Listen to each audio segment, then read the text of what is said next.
And welcome in live to Greenville, Delaware here, Mike, as I'm joined by my partner, Mike Lang. Jason Winchell here for our pregame show between one of the best football matchups here in the state of Delaware this upcoming season.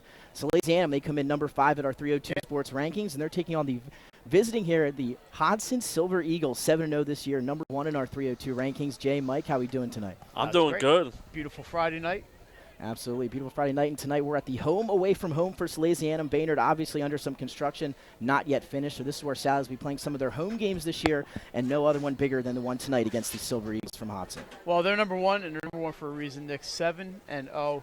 And just take a look. They've beaten everybody. Obviously, they opened the season against Dover.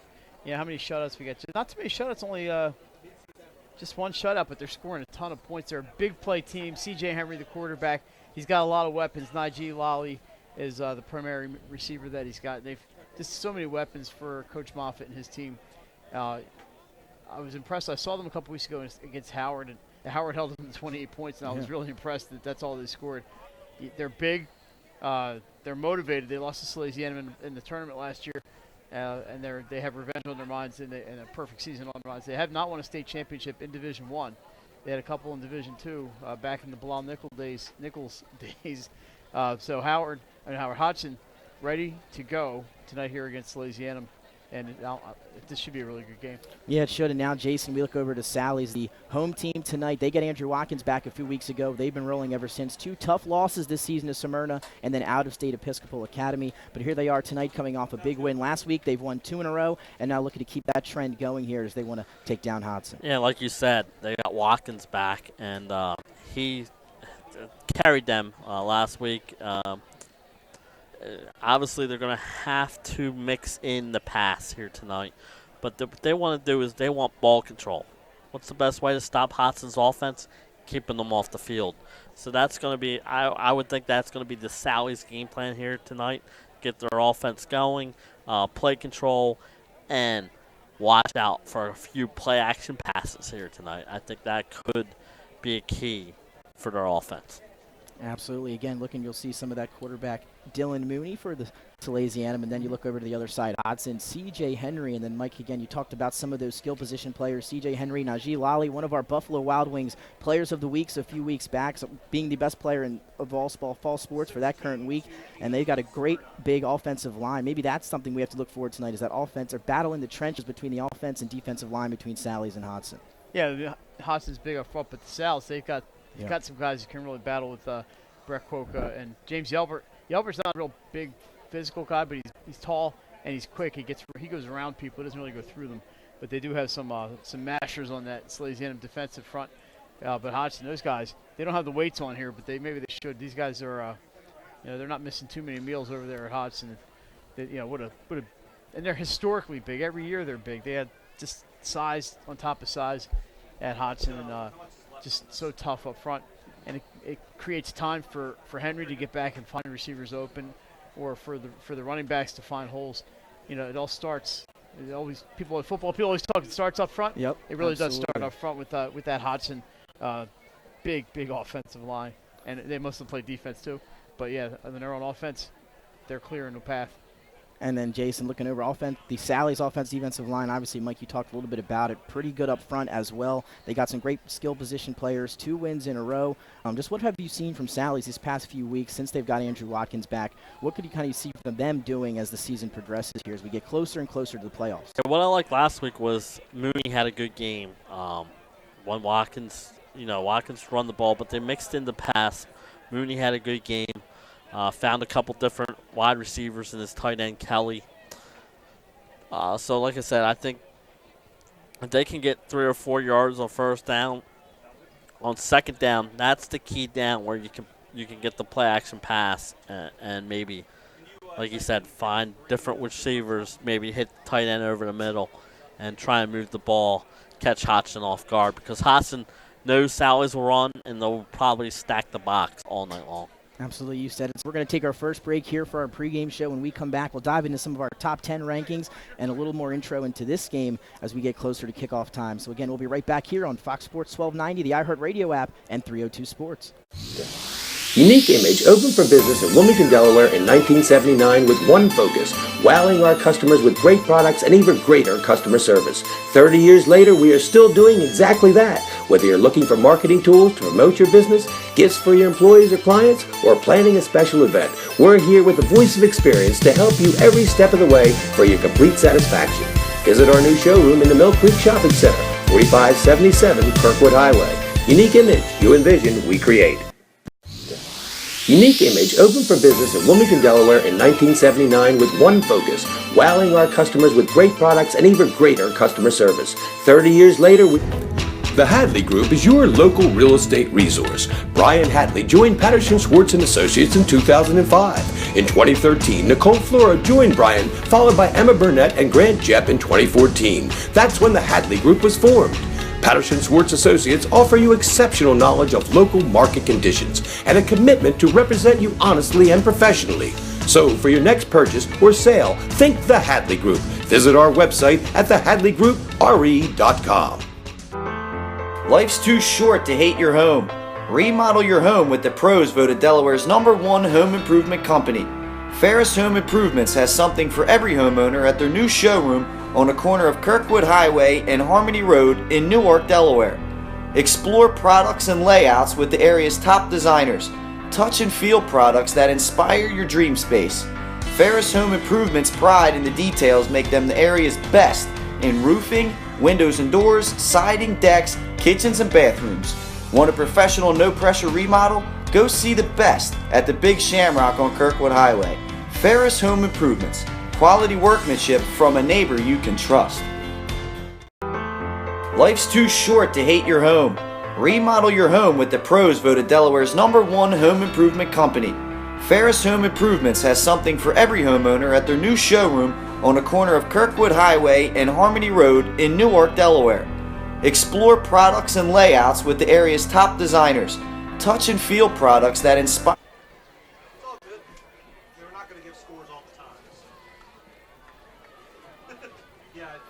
And welcome back live inside 302 Sports, Fox Sports 1290, the iHeartRadio app. Nick Allison-Drini alongside my partners here tonight, Mike Lang and Jason Winchell. Now less than 10 minutes away from kickoff here in Greenville at AI DuPont High School. Would it be the home away from home for Salesianum tonight as they welcome in the undefeated and #1 ranked Hodgson Silver Eagles. And before we dive more into our game at hand, let's take a look at our top 10 here at our 302 Sports rankings. And to get things started in Division 1, Hodgson, the team in front of us, they're coming in at #1, Mike, undefeated, 7-0. And you can check out some of those other rankings. Yeah, let's look at Middletown. They play tomorrow. They're at 6-1.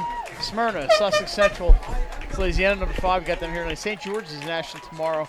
They're 4-3. And then 4, 3, and 4 teams, Nick, kind of fighting for their playoff lives. William Penn, Appo, Sussex Tech, and Cesar Rodney. So there you have it. That's our top 10. Always available on the website at 302sports.com. Absolutely. Then Woodbridge in Division 2, they kick things off. They're undefeated. Your defending state champions. They're #1. How about Howard coming in at 6-1, #2. Tower Hill 7-0 at #3. AI, who we are at right now, #4. Friends, Caravel, Del Mar, Lake Forest, Spartans at #9. Archmere and DMA kind of tied for that 10th ranking as we wind out that stuff. And now, Mike, both teams have taken the field in front of us. By the way, DMA a winner today at First State Military Academy, already in the books. And tomorrow night at Caravel, #2 and #4, Howard takes on AI DuPont tomorrow at 7 o'clock. So if you're in the Caravel area and you're looking for some good football, I think that's going to be a track meet down there. So that will be a lot of fun. We're getting close, Nick. Yeah, absolutely. Again, less than about 5 minutes away from kickoff. You see Hodgson, the away team, about to come through that banner held out by their cheerleading team, Sally's. They're in their huddle right now. But now, guys, close to kickoff. We just talked about. Now let's talk about some keys to the game for Salesianum and Hodgson. Again, big top 5 matchup, #1 versus #5. Jay, I'm going to start with you on this one. If you're Salesianum, what do you got to do to take down Hodgson, to beat a team that's undefeated, a team that's won 17 games dating back to last season? Yeah, Sally's beat them in the playoffs last year, and you know how they did it? Ball control, and I think that's going to be the key. Got to stay disciplined. Last week against St. George's, they got a little undisciplined. This week, if they're undisciplined against Hodgson, Hodgson will make them pay. So they got to ball control and be very disciplined. And now, Mike, we look at over the undefeated Hodgson Silver Eagles. We've had them on the show this year. We've had a chance to sit down, talk to them, and Coach Moffitt.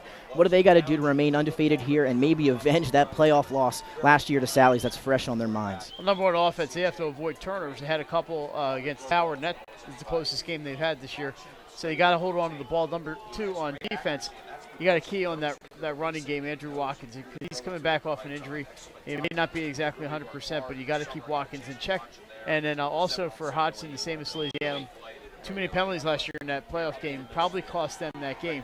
So you got to keep your cool.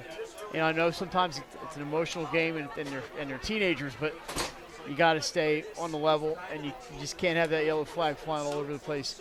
You got to just be disciplined. Like Jason said, that's the word. That's why if there was a big word over top the stadium tonight, it would be discipline, I think.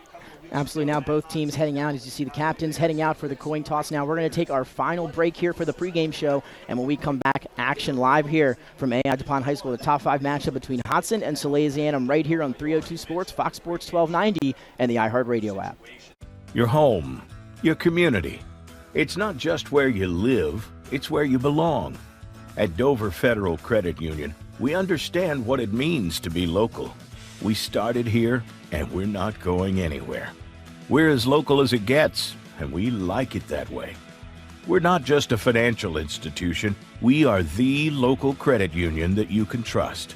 Local people. Whether you're planning to buy a home in 3 months, 6 months, or even a year, let me walk you through the process from start to finish and get your questions answered. I'm a DHSA lender with down payment assistance programs or grant money. I can help those with less than perfect credit or those working on their credit. I'm also local and always have been. So call 302-563-5599 or visit bryans.loans.com when you are ready to get started on your road to homeownership. Whether you're planning to buy a home in 3 months, 6 months, or even a year, let me walk you through the process from start to finish and get your questions answered. I'm a DHSA lender with down payment assistance programs or grant money. I can help those with less than perfect credit or those working on their credit. I'm all Paint Doctor, making house calls for your sick walls. Richard C. Edwards Jr., the owner of Paint Doctor, started it all in 2002. Paint Doctor prides itself on its personal yet professional approach to working with customers and holds itself to the highest standards with all projects. The Paint Doctor staff follows one main objective when performing our services. Customers and their homes are treated with the utmost respect. Our workmanship and quality of personnel is demanded at every step of the project. We treat your home as we would expect someone to treat ours. Preparation before painting is paramount. Just open the door and we will handle the rest. Paint Doctor also believes in a strong community involvement as well by supporting several local sporting teams, leagues, and schools. Paint Doctor services include interior and exterior painting as well as carpentry. Please visit our website at paintdoctorpainting.com for information or coupons to help with your next job. Paint Doctor, making house calls for your sick walls. Richard C. Edwards Jr., the owner of Paint Doctor, started it all in 2002. Paint Doctor prides itself on its personal yet professional approach to working with customers and holds itself to the highest standards with all projects. The Paint Doctor staff follows one main objective when performing our services. Customers and their homes are treated with the utmost respect. Our workmanship and quality. And now we're going to pause quickly for the national anthem.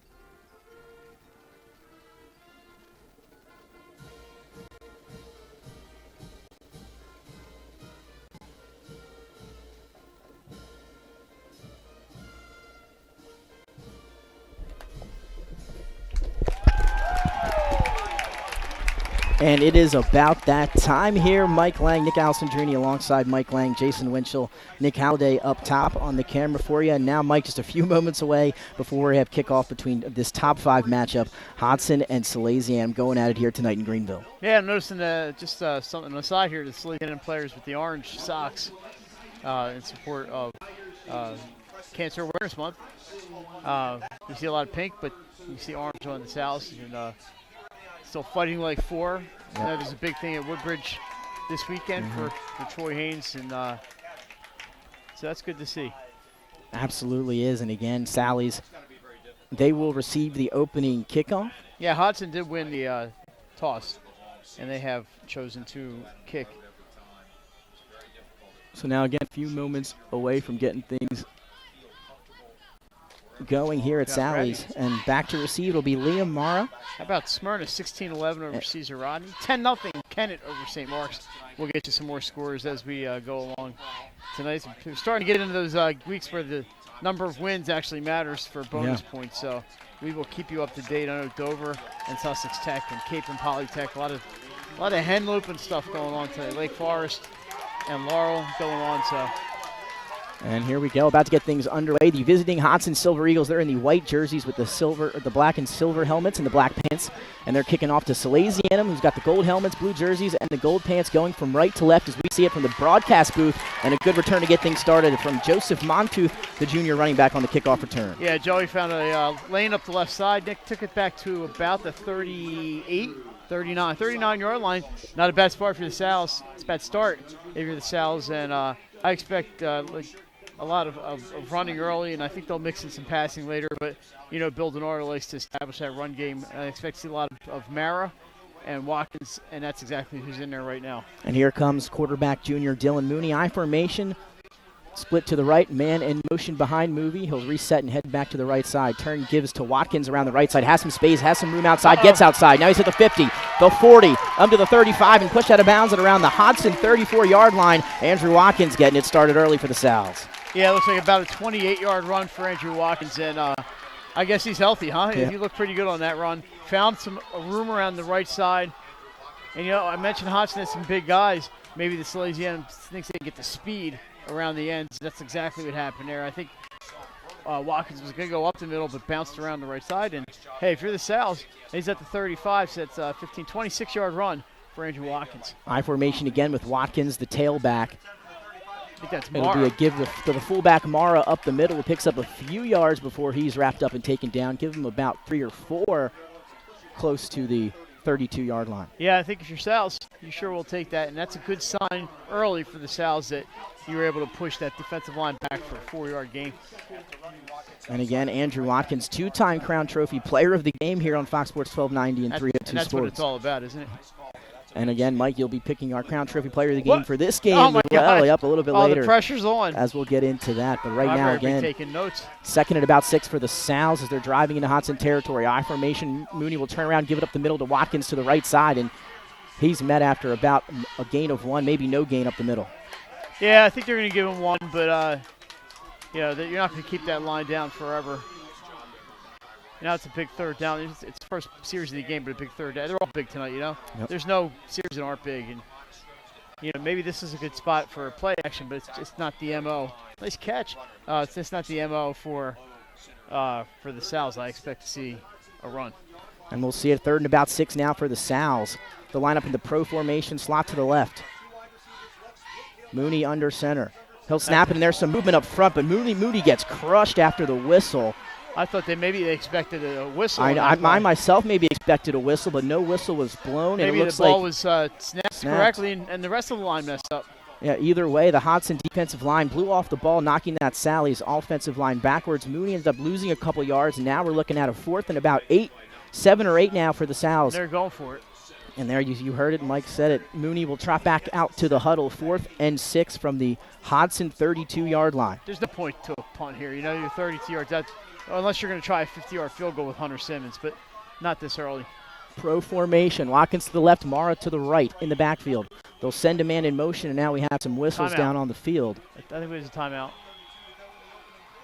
Timeout Salesianum on the play. So we'll have a timeout with 9:32 to play, 4th and 7 for the Sal's. We'll take our first break right here on 302 Sports and iHeartRadio. You're still doing exactly that. Whether you're looking for marketing tools to promote your business, gifts for your employees or clients, or planning a special event, we're here with the voice of experience to help you every step of the way for your complete satisfaction.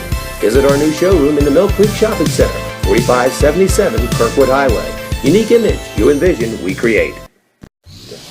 Unique Image opened for business in Wilmington, Delaware in 1979 with one focus, wowing our customers with great products and even greater customer service. 30 years later, we are still doing exactly that. Whether you're looking for marketing tools to promote your business, gifts for your employees or clients.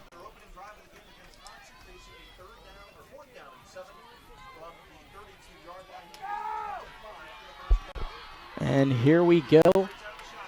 Salesianum trips to the left. Mooney on 4th and 7. He'll drop straight back to throw. Looks left, fires, has his man, but the ball is dropped. Intercepted. Intercepted in the secondary by Hodgson. It will be Najee Lally, the playmaker, and he forces the turnover here on 4th down.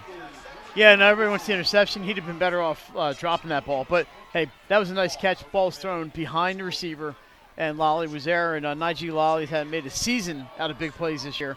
Another one there. And it's over for the Sal's, and Hodgson goes on the offense. 9:23 to go, first quarter.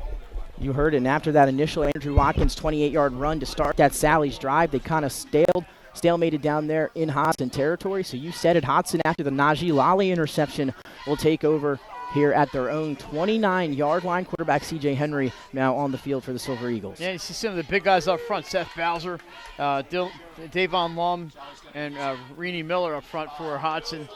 And we have a whistle already. That's going to make it 1st and 15 for the Silver Eagles. And we mentioned penalties. Not a discipline penalty like a personal foul call, but still, you're making it harder for your offense.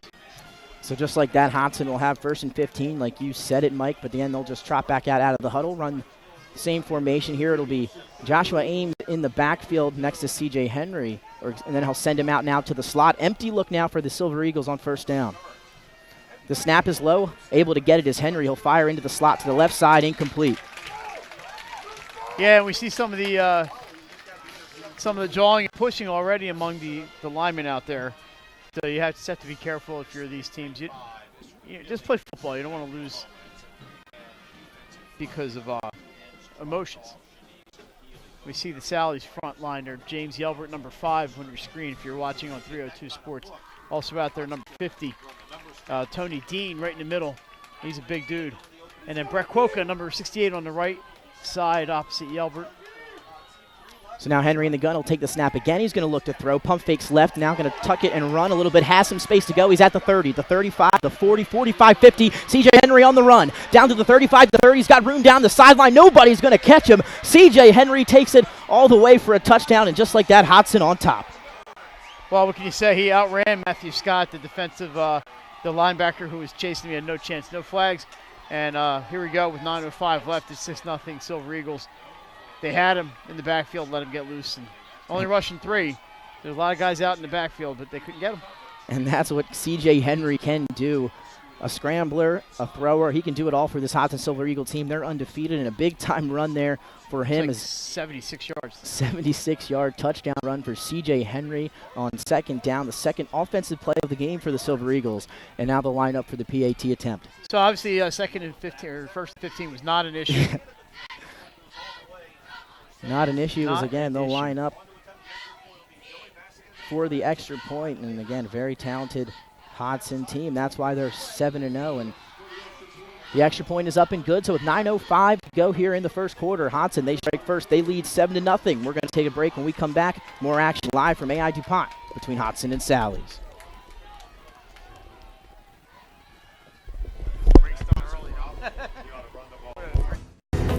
The Hadley Group is your local real estate resource. Brian Hadley joined Patterson Schwartz & Associates in 2005. In 2013, Nicole Flora joined Brian, followed by Emma Burnett and Grant Jepp in 2014. That's when the Hadley Group was formed. Patterson Schwartz Associates offer you exceptional knowledge of local market conditions and a commitment to represent you honestly and professionally. So for your next purchase or sale, think the Hadley Group. Visit our website at thehadleygroup.re.com. The Hadley Group is your local real estate resource. Brian Hadley joined Patterson Schwartz & Associates in 2005. In 2013, Nicole Flora joined Brian, followed by Emma Burnett and Grant Jepp in 2014. That's when the Hadley Group was formed. Patterson Schwartz Associates offer you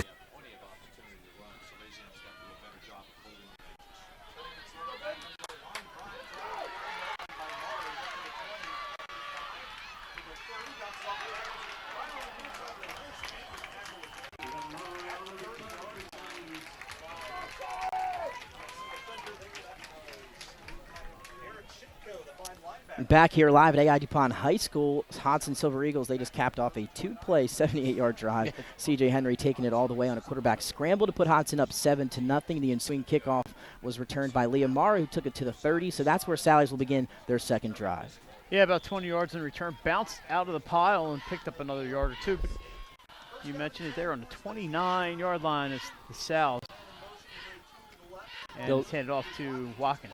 And now it's going to be Watkins around the left side. A little bit of space pushed out of bounds by William Haynes after a gain of about 5 yards. So Watkins again with a first gain or a big gain on first down.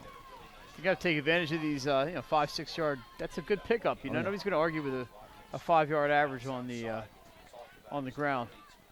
And they put it at the 35, Nick. So that's going to make it 2nd and 4, according to the scoreboard there. 8:51 still to go here in the first quarter. 2nd and 4 from their own 35-yard line is Salesianum. I formation, Mooney under center. He'll turn, give to Watkins on the right side off tackle, but he's met at the line of scrimmage and taken down after a gain of about 2. Looks like he got close to the 36-yard line. So, Sal's going to have to make something happen on 3rd and short. They were in the 3rd and short before, and a penalty drove him back here. Oh, no, they got sacked. There's no penalty. We thought it was a penalty, but it was not. So now it's looking at about 3rd and about 2 now for Salesianum. I'm trying to extend this drive from the Hodgson 38-yard line. Looks like they need to get to the 40, close to, and here we go. It's 3rd down. Slot to the right, I formation. Quick snap, handoff to the fullback. It's Mara up the middle. He's met at the line of scrimmage, and he's going to be short. Looks like he lost a yard or 2, and the Sal's are going to be a 4th down situation. Again, update from Felton, Lake Forest 20, Laurel 0. And a great year this year for the Lake Forest Spartans. They've had a very successful year here, football program. And it looks like Salesianum will send out the punt unit here on 4th and 1. You're in your own territory. You do have some room to kick here, and I think this is probably a good move by Coach Denard. An update from Georgetown, Sussex Tech, 21, Dover 7. We mentioned the team that loses that's probably out of the playoff hunt. Yeah, so a big game there. And now this one is going to be punted away. It's going to be returned. It'll be fielded by McNeil, who has some space around the sideline, breaks a couple tackles, and we have a couple flags down. We have the Sally's player down as well, and I imagine that's where the penalty was. So flags on the field on the return. As of right now, it looks like McNeil got out close to midfield, but that's before we await to hear from the flags. And again, our crew here today, the referee Mike Andrews, the umpire Elmore Smith, the linesman Matt Kelly, line judge Mike McGill, back judge Jim Bailey, and clock operator Kevin Callio. So we'll wait to hear the call here as the player's going to take a knee and honor this injury. Yeah, how about this one for Cape Henlopen in 14, Polytech 12 area in the second quarter, and Smyrna 22, Caesar Rodney 11, that one at the end of the first quarter. Eagles.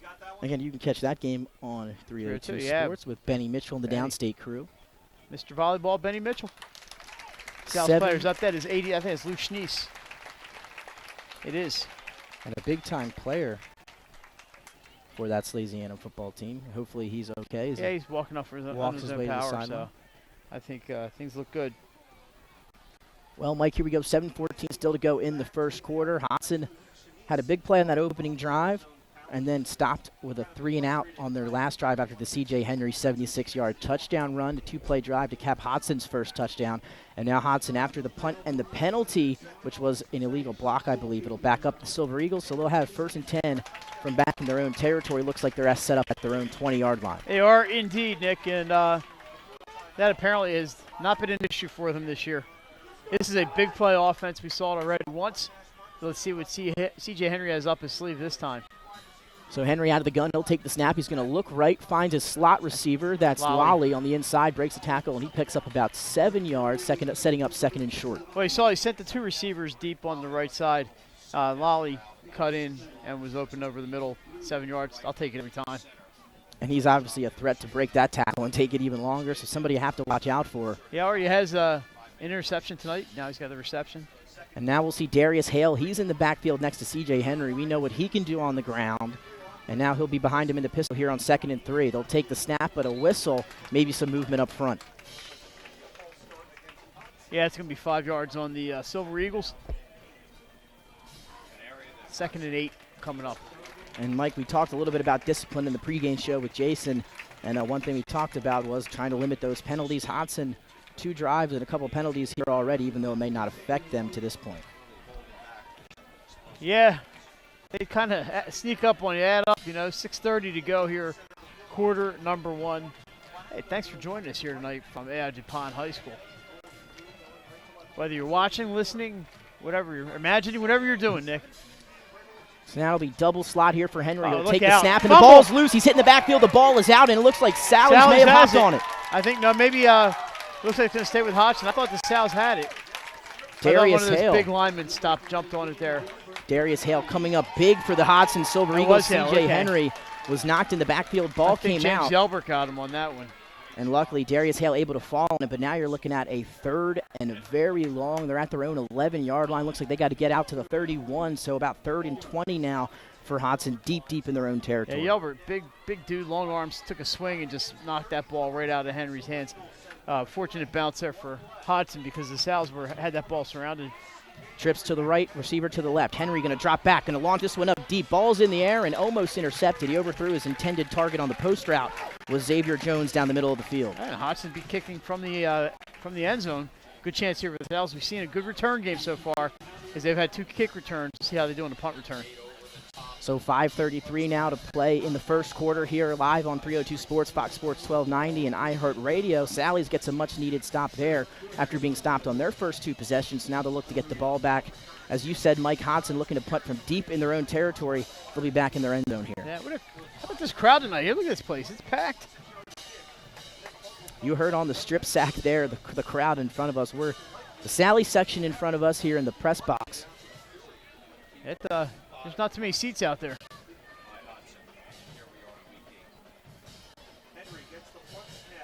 And Well, now they almost got to it. James Henry back Oh. to punt for Hodgson, and what a hit at midfield. That was Anthony Fortuna who caught that, and I'll give the young man credit.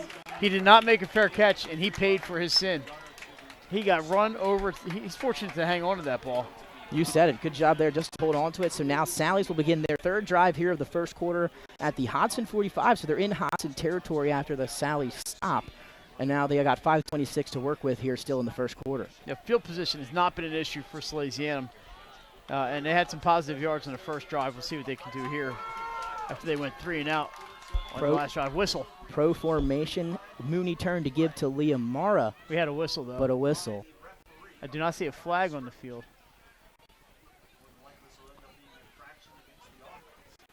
But they're moving backwards. Yeah, there was no flag, Nick. It's still 1st and 10. Yeah, wonder if it was just a reset the ball, but again, you heard an unbalanced formation there for Salesianum. That's probably not going to happen now. So we'll see what they do. Still 1st and 10. Yeah, they're at the 42 of the Silver Eagles. 5:25 to go. So now a On full the house clock. look here, double tight. They'll turn and give to Watkins on the right side of things. He's meet at the line of scrimmage by the defensive line from Hodgson, and it'll be a no gain there on 1st down. Yeah, he may have picked up a yard. That was, you mentioned Watkins, and they had some success with that run on the first drive, but Hodgson has seen this one, and it did not work that time. So we'll see what Coach Billy D has up his sleeve. So that sets up a 2nd and about 9. Bill DiNardo in his 34th year coaching Wow. high school football here in Delaware, Caravelle and Middletown before taking the Salesianum job, I believe, 13 years ago? Something like that, 15? Another dive play, this time to the left side as Mooney turns and hands to Watkins. And that's going to be another gain of about 1. Great penetration by the defensive line from Hodgson, and now you're looking at 3rd and long if you're the Sal's. Yeah, and this is not an automatic passing down for Salesianum. It is for a lot of schools and a lot of teams, but not for the Sal's. You will see a couple guys going wide here on the outside, but he'll hand it to Joey Montooth or Watkins here. But you'll have some receivers out, and Mooney's got a good arm. He played a couple years ago when Puzangara got hurt last year. He started like 5 games for Gabe Puzangara last year, and he's a baseball player. He's got the arm. So here we go, 3rd and 8 from the 39-yard line. Sally's Mooney can't handle the snap, and he's just going to jump on it after a loss of about 5 to the Sally's 45-yard line. So now 4th and about 13 after the mishandled snap. Amir Mitchell Marvel right on that play for the Silver Eagles. And by that point, Mooney just wanted to make sure they didn't lose possession. So that was it's kind of a wasted drive there for the Sals. Another unsuccessful drive for the Sallies, having trouble getting things going with some of these drives. That defensive line for Hodgson has done a great job of kind of taking control of the trenches here early on. Now Sallies will look to punt once again. Yep, Hodgson has 2 guys back there or around the 12-yard line. Nick, I can't say. I see a number 4, it looks like. That's Clarence Travis. And I don't know who the other McNeil one also back there. Is it Reggie McNeil? Okay. McNeil and that ball, as we have a flag here, as you saw the Salesianum defender James Johnson head down to make the tackle, and he was hit and knocked down. Well, there was no play. You know, there was nobody making a play on that, Yeah. so there's probably going to be a personal foul here on Hodgson. Let's see. And it's deep back where the receivers were. So we'll see if they call unnecessary roughness here or something on the punt return. Check it out. Mike Andrews, the guy in the white hat.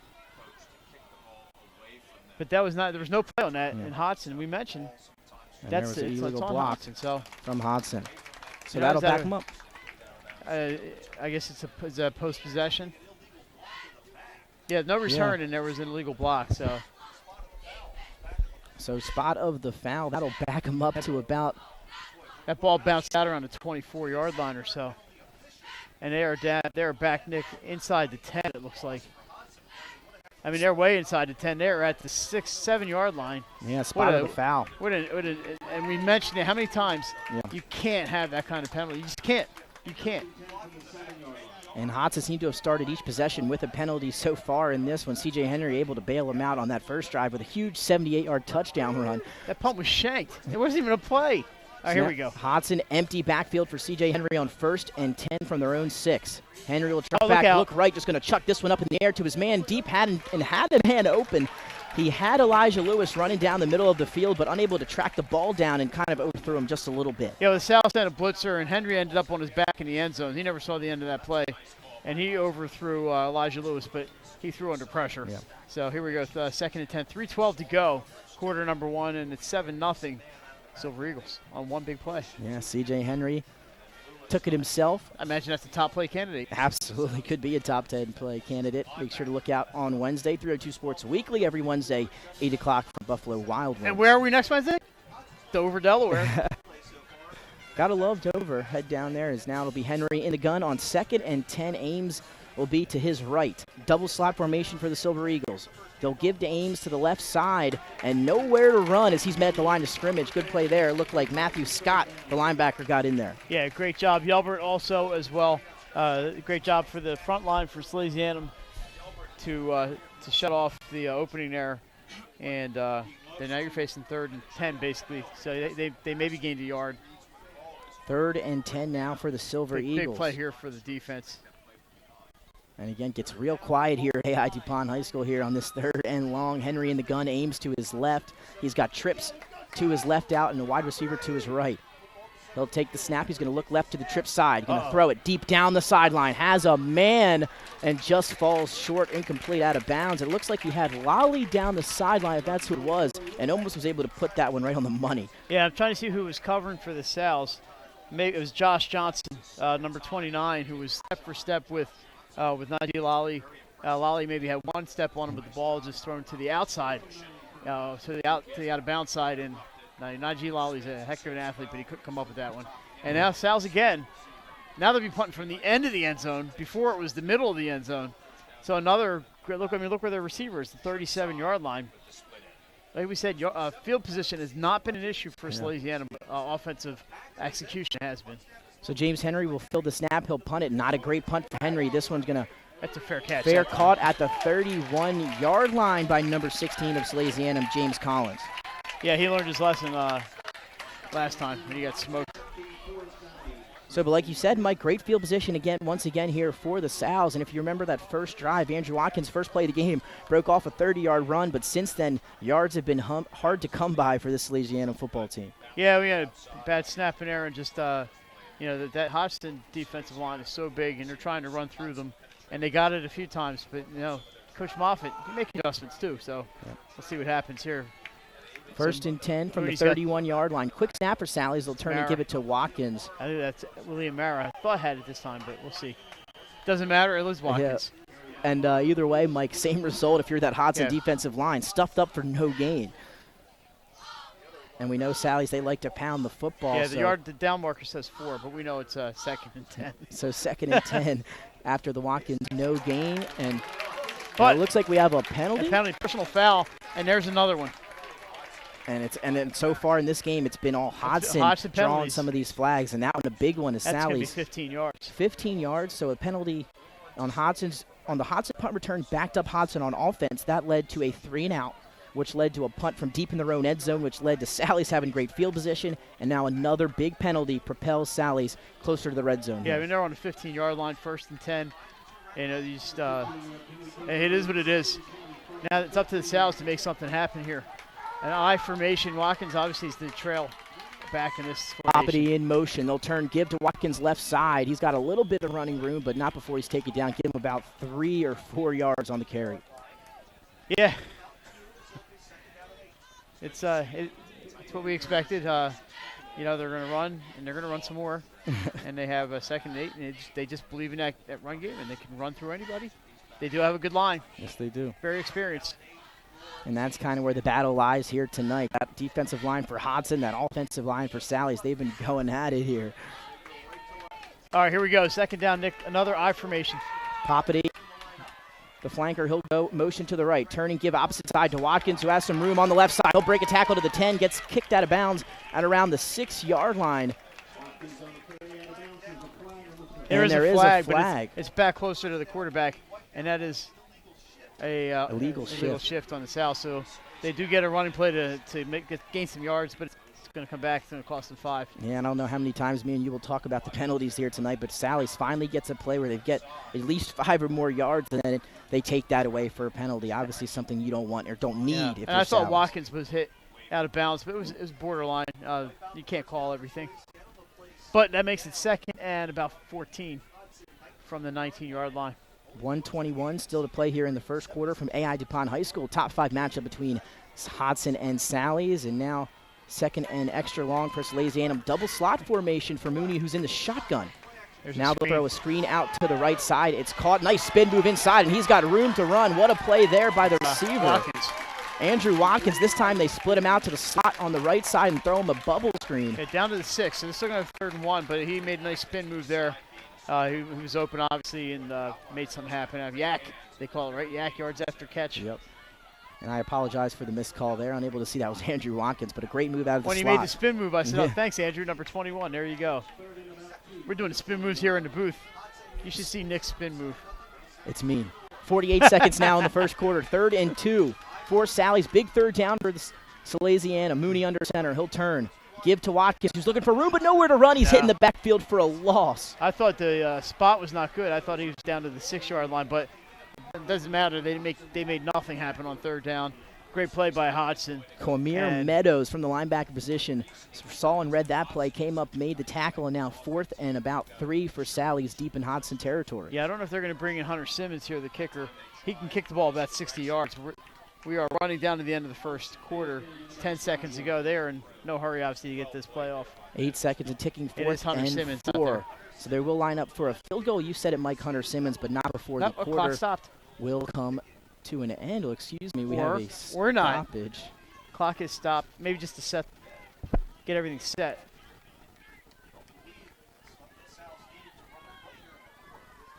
So again, waiting as the referees will get together and talk about it here. Yeah, I don't know what the stoppage is for.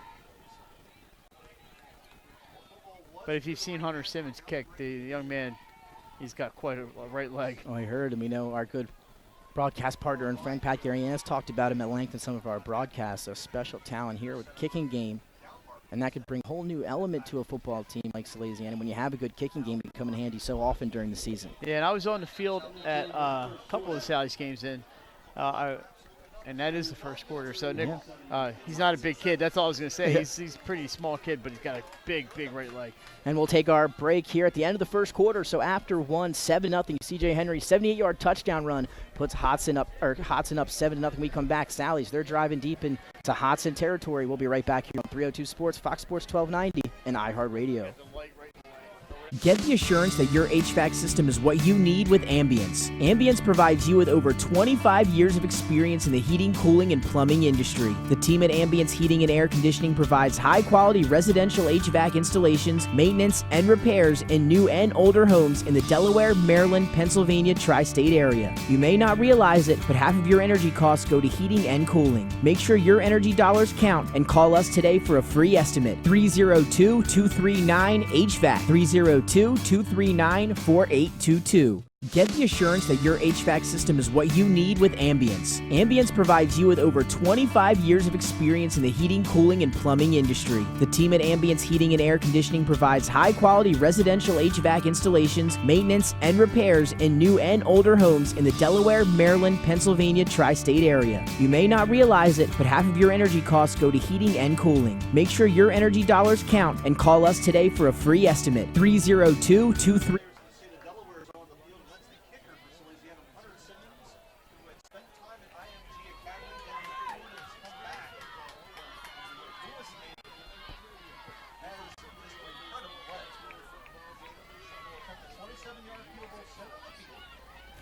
And we are back here live for the Hunter Simmons field goal attempt for Salesianum, trying to get on the board here. They're down 7-0. The snap is good. The hold is good. And the kick is good. Hunter Simmons tacks it through. 27-yard field goal for Hunter Simmons, and that gets the Sows on the board 7-3. So we're going to keep it right here, huh? We're going to stick it right here. Yeah, well, we got a lot of material here. Absolutely. Let's give you some updates. Have a halftime. Caesar Rodney 22. Smyrna 22. Caesar Rodney 11. Salesianum, that's here. Conrad 7, St. Elizabeth's 0, 10-13 remaining in the second quarter. We got Delmar 13, Seaford no score. Lake Forest at halftime 20, Laurel 0. Caravel, I'm sorry, that's not Caravel. We'll see if we can get them later on. So a couple of Kennett High School 10-0. It looks like it's still 10-0 up in Kennett Square.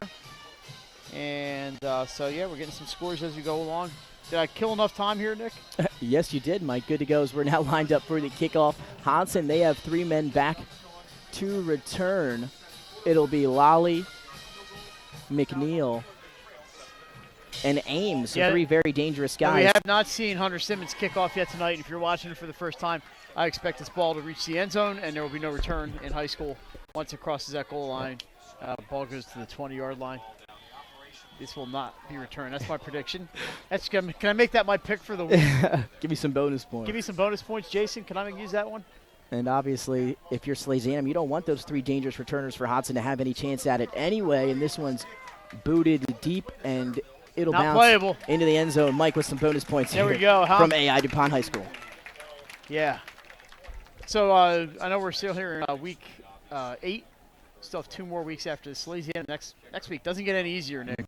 They are hosting Middletown next Friday night at Brandywine High School. And guess who's going to have that game? 302 Sports.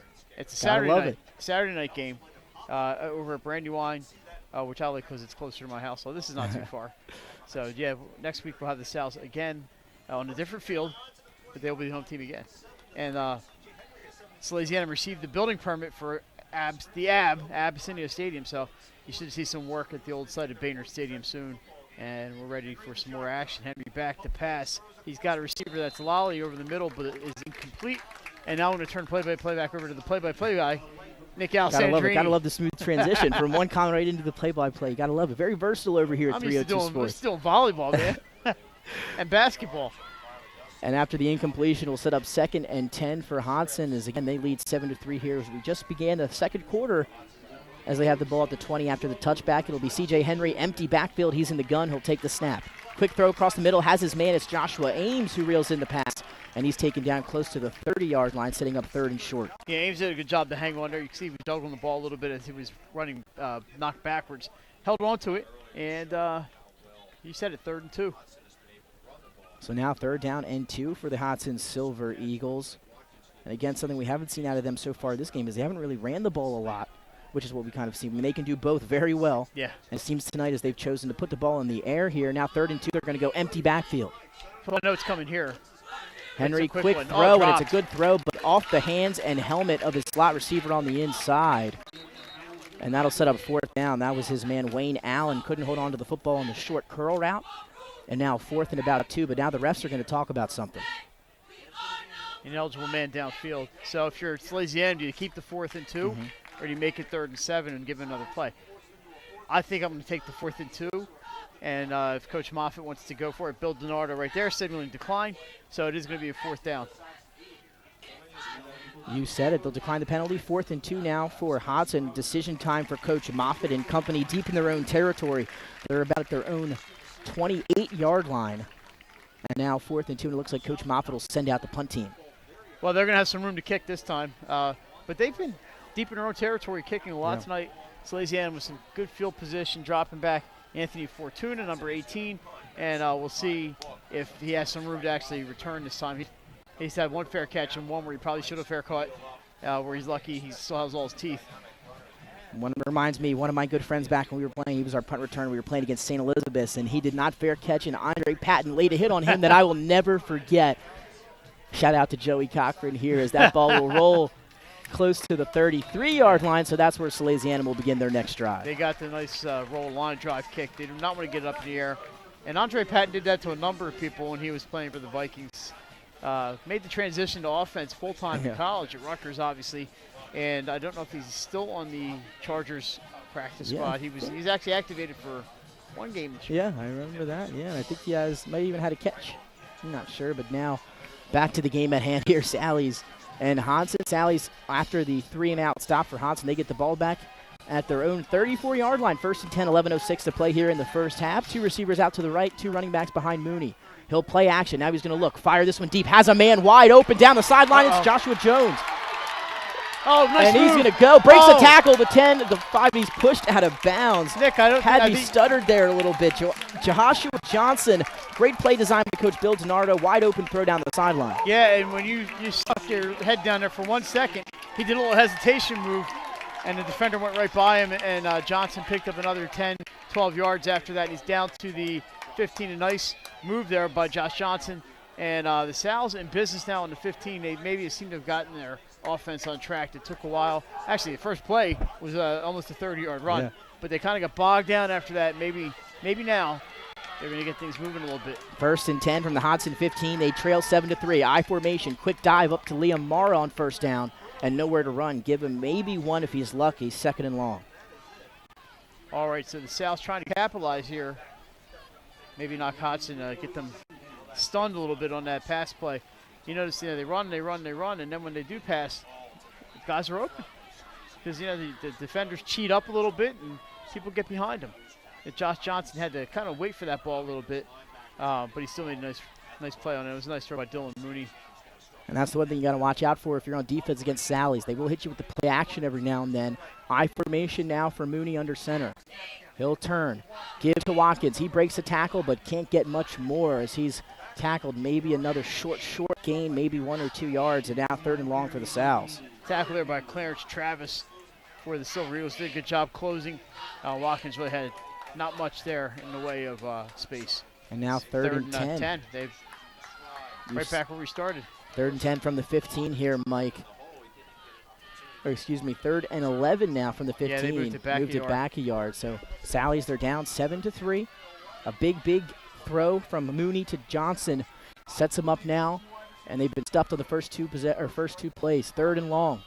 Poppy in motion. Another play action. Mooney running around the backfield, trying to make some defenders miss, and he's hit hard behind the line of scrimmage. Great penetration once again by that Hodgson defensive line, and that could go down as a sack. Yeah, he looks about 2 or 3 yards on that one. That's great coverage out on the in the defensive backfield by the Silver Eagles, as there was nothing doing there for the Sal's. And here comes Hunter Simmons back on. We'll see how long this is. They're at the 19. You're looking at about a 36-yard field goal here for Hunter Simmons. No wind really tonight, so that helps nice him night. out. Nice night here at AI DuPont High School. Shorts. Mike's in all shorts right here. As again, they'll line up for the 36-yarder. 36-yarder, 10. Hunter Simmons, 1 for 1 on the night. Hit a 27-yarder a few moments ago as we began the second quarter. So with 9:02 to go, clock is running. 36-yard attempt coming for Simmons. Field goes nice. The Sal's would rather have the touchdown. Look at that kick. Snap is up, kick The hold is good, and the kick is good. What a booming kick that was. Hunter Simmons puts it right through the upright. 7-6, Hodgson leads. Well, if you're Silver Eagles, you're pretty thankful that all they got was 3 points on that. 2 field goals. You're still in lead 7-6 with 8:52 to go in the half. Not bad if you're the Hodgson. You don't want to give up that big play, but it could have been worse. It absolutely could have been worse. We'll take another break. We'll be right back here on 302 Sports, Fox Sports 1290. Kid got a leg. Or planning a special event, we're here with the voice of experience to help you every step of the way for your complete satisfaction. Visit our new showroom in the Mill Creek Shopping Center, 4577 Kirkwood Highway. Unique image, you envision, we create.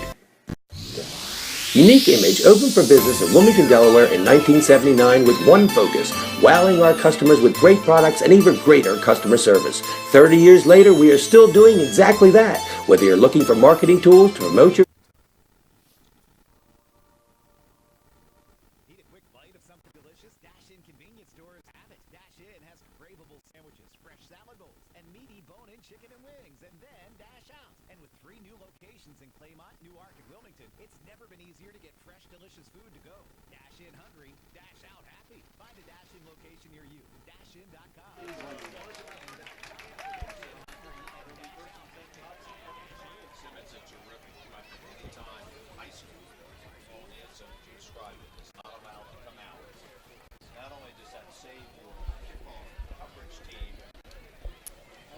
And welcome back live inside 302 Sports, Fox Sports 1290, iHeartRadio. Nick Alessandrini alongside Mike Lang, Jason Winchell, Nick Holliday up on top of the press box, working the camera for you. And Sally's, they answer with a 38-yard field goal away of Hunter Simmons, and now just a 7-6 ball game. They kick off. It's a touchback, and now Hodgson takes over at the 20. Still looking to get something going since that early C.J. Henry run. Yeah, they got Najee Lally left. Looks like a quick pass here to number 10, Elijah Lewis.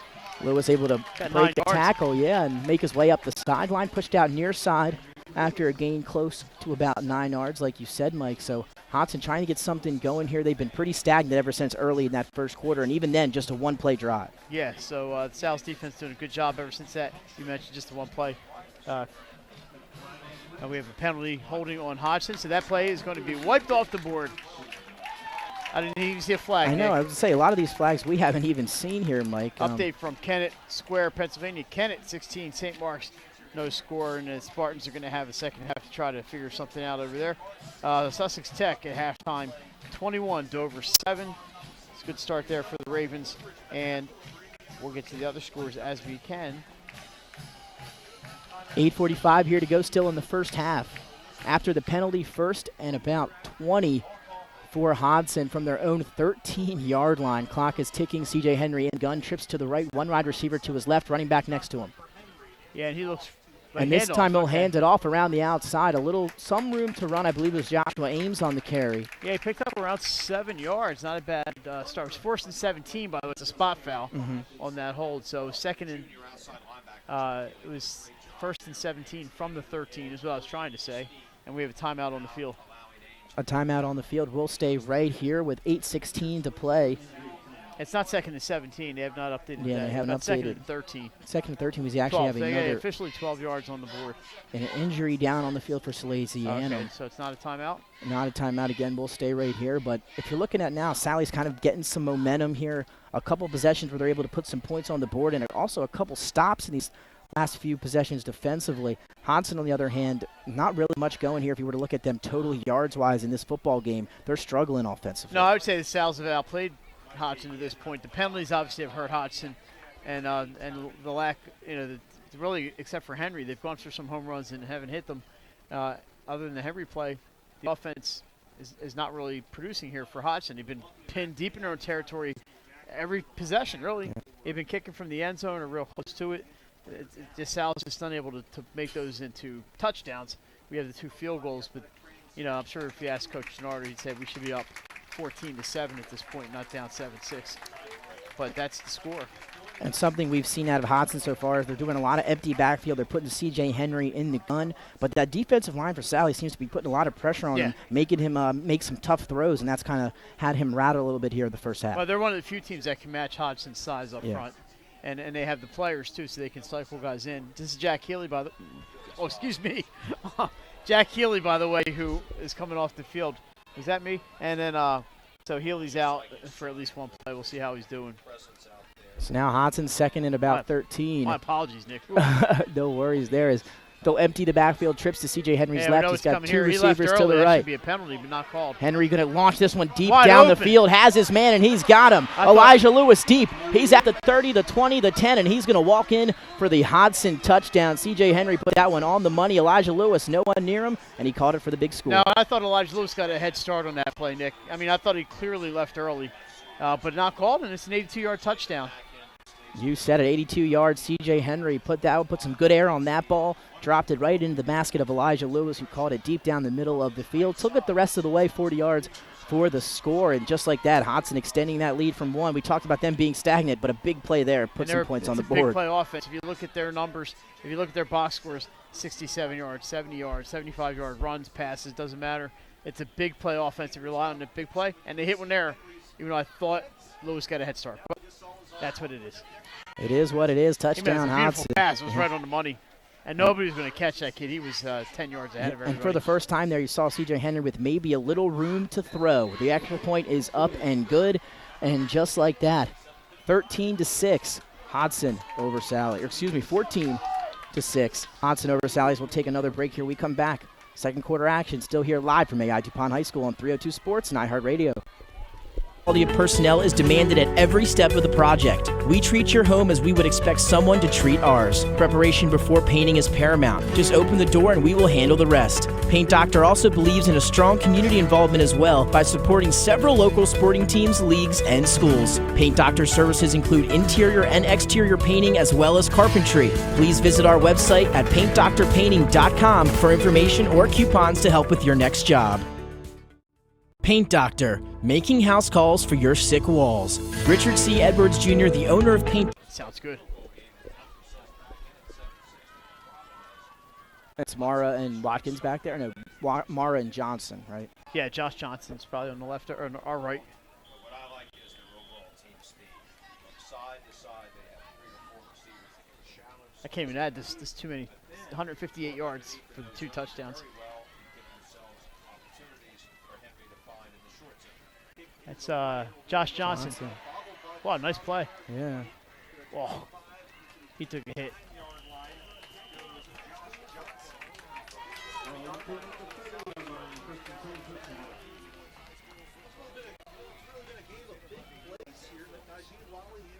And welcome back live inside 302 Sports. Nick Allison Drady, Mike Lang, Jason Winchell, Nick Halliday, AI DuPont High School for a top 5 matchup between the number 1 ranked undefeated Hodgson Silver Eagles and the 5-2 5th ranked Salesianum.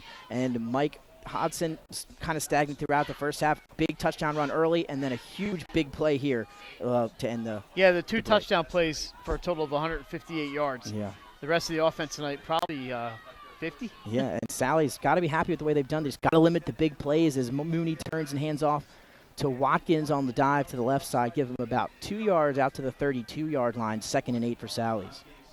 Yeah, they've done well. I mean, Lewis just got behind the defense on that one, and he was gone. Yeah. He was gone. Running right to the 302 Sports sign down there in the end zone, and I'm just glad he didn't spike the ball on it. And we were talking off the air here during that last break. They were in a cover 2, Sally's, and Elijah Lewis out of that slot. That speed that Hodgson has out of those skill position players, able to see it firsthand there, just ran right by the safety for the touchdown. And C.J. Henry just put the ball right on the money. As this is Watkins, and he maybe lost a yard or 2 there, Nick. Mooney turns and tossed to Watkins around the right side. He's hit at the line of scrimmage again. That Hodgson defense flying to the football here. And now setting up 3rd and long. 3rd and 9 on the 31-yard line. 6:55 and running here in the first half.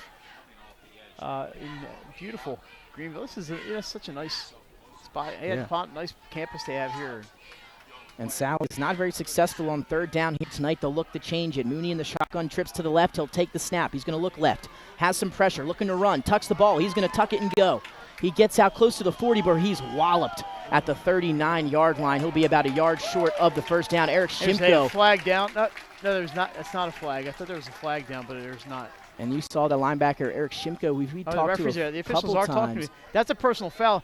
Mooney went into a slide, Nick, and got hit, and I think that's illegal. and we're going to have a personal foul on Hodgson. First down, Salesianum. Their third personal foul of the week tonight. And we talked about this not too long ago, Mike. You can't hit him. And the penalties are really hurting Hodgson right now. A few big, and they're not small penalties and a couple holds, but these are personal fouls and 15-yard excessive penalties, and you see it there. Would have been fourth down. Now it's a first down. Drive continues for Sally's. I mean, Mooney started his slide before the first down marker because he was going to get killed. You mentioned it. He did get walloped, but once he goes into that slide, you have to peel off, and they did not. And I didn't even really see the flag at first, but I heard the fans over here cheering. Us either, obviously. And then when I saw the referees get together, I'm like, this is 15. And again, if you're Shinko, he slid before the first down marker. Would have been fourth down either way. Sally's does get a first down after the penalty. Hey, you take what you get, right? 6:21 to play. First and 10 from now the Hodgson 46-yard line, and now Hodgson, they'll take a timeout. Well, I think if you're Coach Moffitt here, you got to tell your kids that's 3 personal fouls in the first half, and we still have 6.5 minutes to go. So you're looking at 18 minutes of football, and they have 3 personal fouls. And we talked about this. I'm going to use a big phrase here, ad infinitum before the game. They need more discipline on defense. Hodgson has a 14-6 lead, and they want to keep it that way. You know, and they had Sal's pinned. It was going to be fourth down in the yard. They probably would have punted. You'd have the ball right now, but you know, I know when you're out in the field and things are moving really quickly, you see the kid go into your slide, you're already committed to hitting him. And once he starts that slide, you hit him, you're gonna get called for it. Yeah, and a great player Shimko is. Obviously, he flies around, makes plays everywhere. So look for him to continue that here today. Hopefully not as late on the next one. But again, it's 14-6 now for Hodgson leading over Sally. Still just a one-possession game here as we're ticking down in the first half. 6:21 to play. Sally's now has the football. First and 10. It would have been fourth down, but the personal foul. New set of downs here for Sally's. Yeah, they're on the 46 of the Silver Eagles, and they're getting the ball set up, and we'll get started here. And now they'll start with Mooney in the shotgun. He'll go trips to his left, one wide receiver lone to his right, as that's Rasheem Kolk. Quick screen out. They wanted to be. That's a live ball. And there you have it, Mike. And didn't get time to spit it out, but you said it. Watkins was split out. The slot guy had the trips formation. Mooney threw him the screen, and it looked like Watkins was going to throw it again. It looked like a double pass. They called that an incomplete pass. And now we'll bring in, our the rules whistle analyst. the whistle never blew. Jason, what do you think the call was on that one? Yeah, it was incomplete. I heard the whistle. It was tough to hear for you guys because of the headsets, but yeah, the whistle blew, and the referee signaled it right away, the linesman on the far side. Because Watkins dropped it, and number 4, Clarence Travis, is right on top of him for the tackle.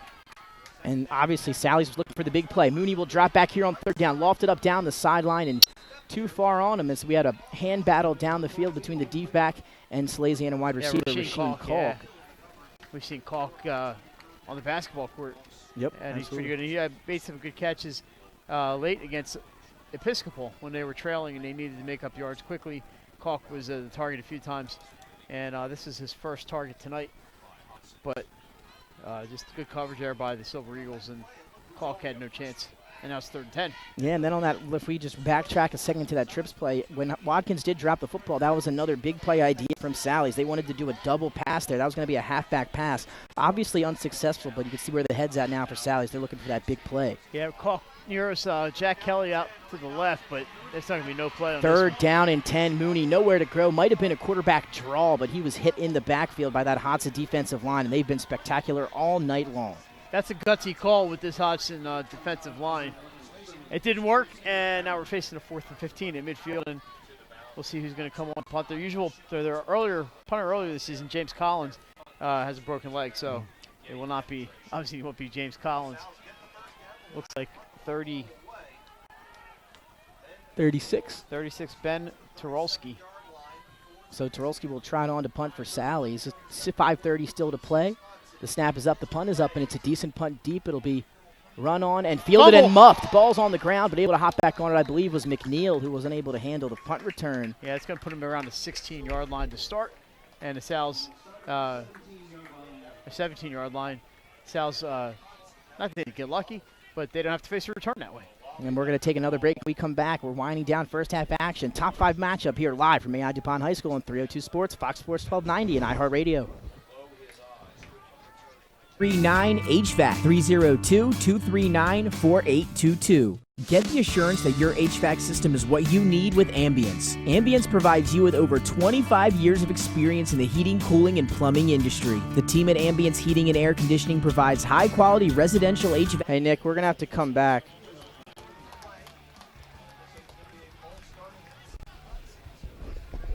Hey, Nick.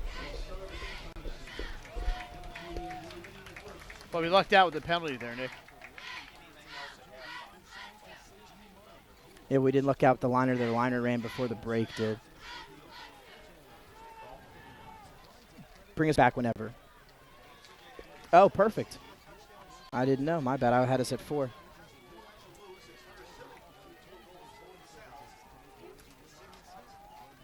And we're back here on 302 Sports. As empty backfield here now for Hodgson, and we have another whistle.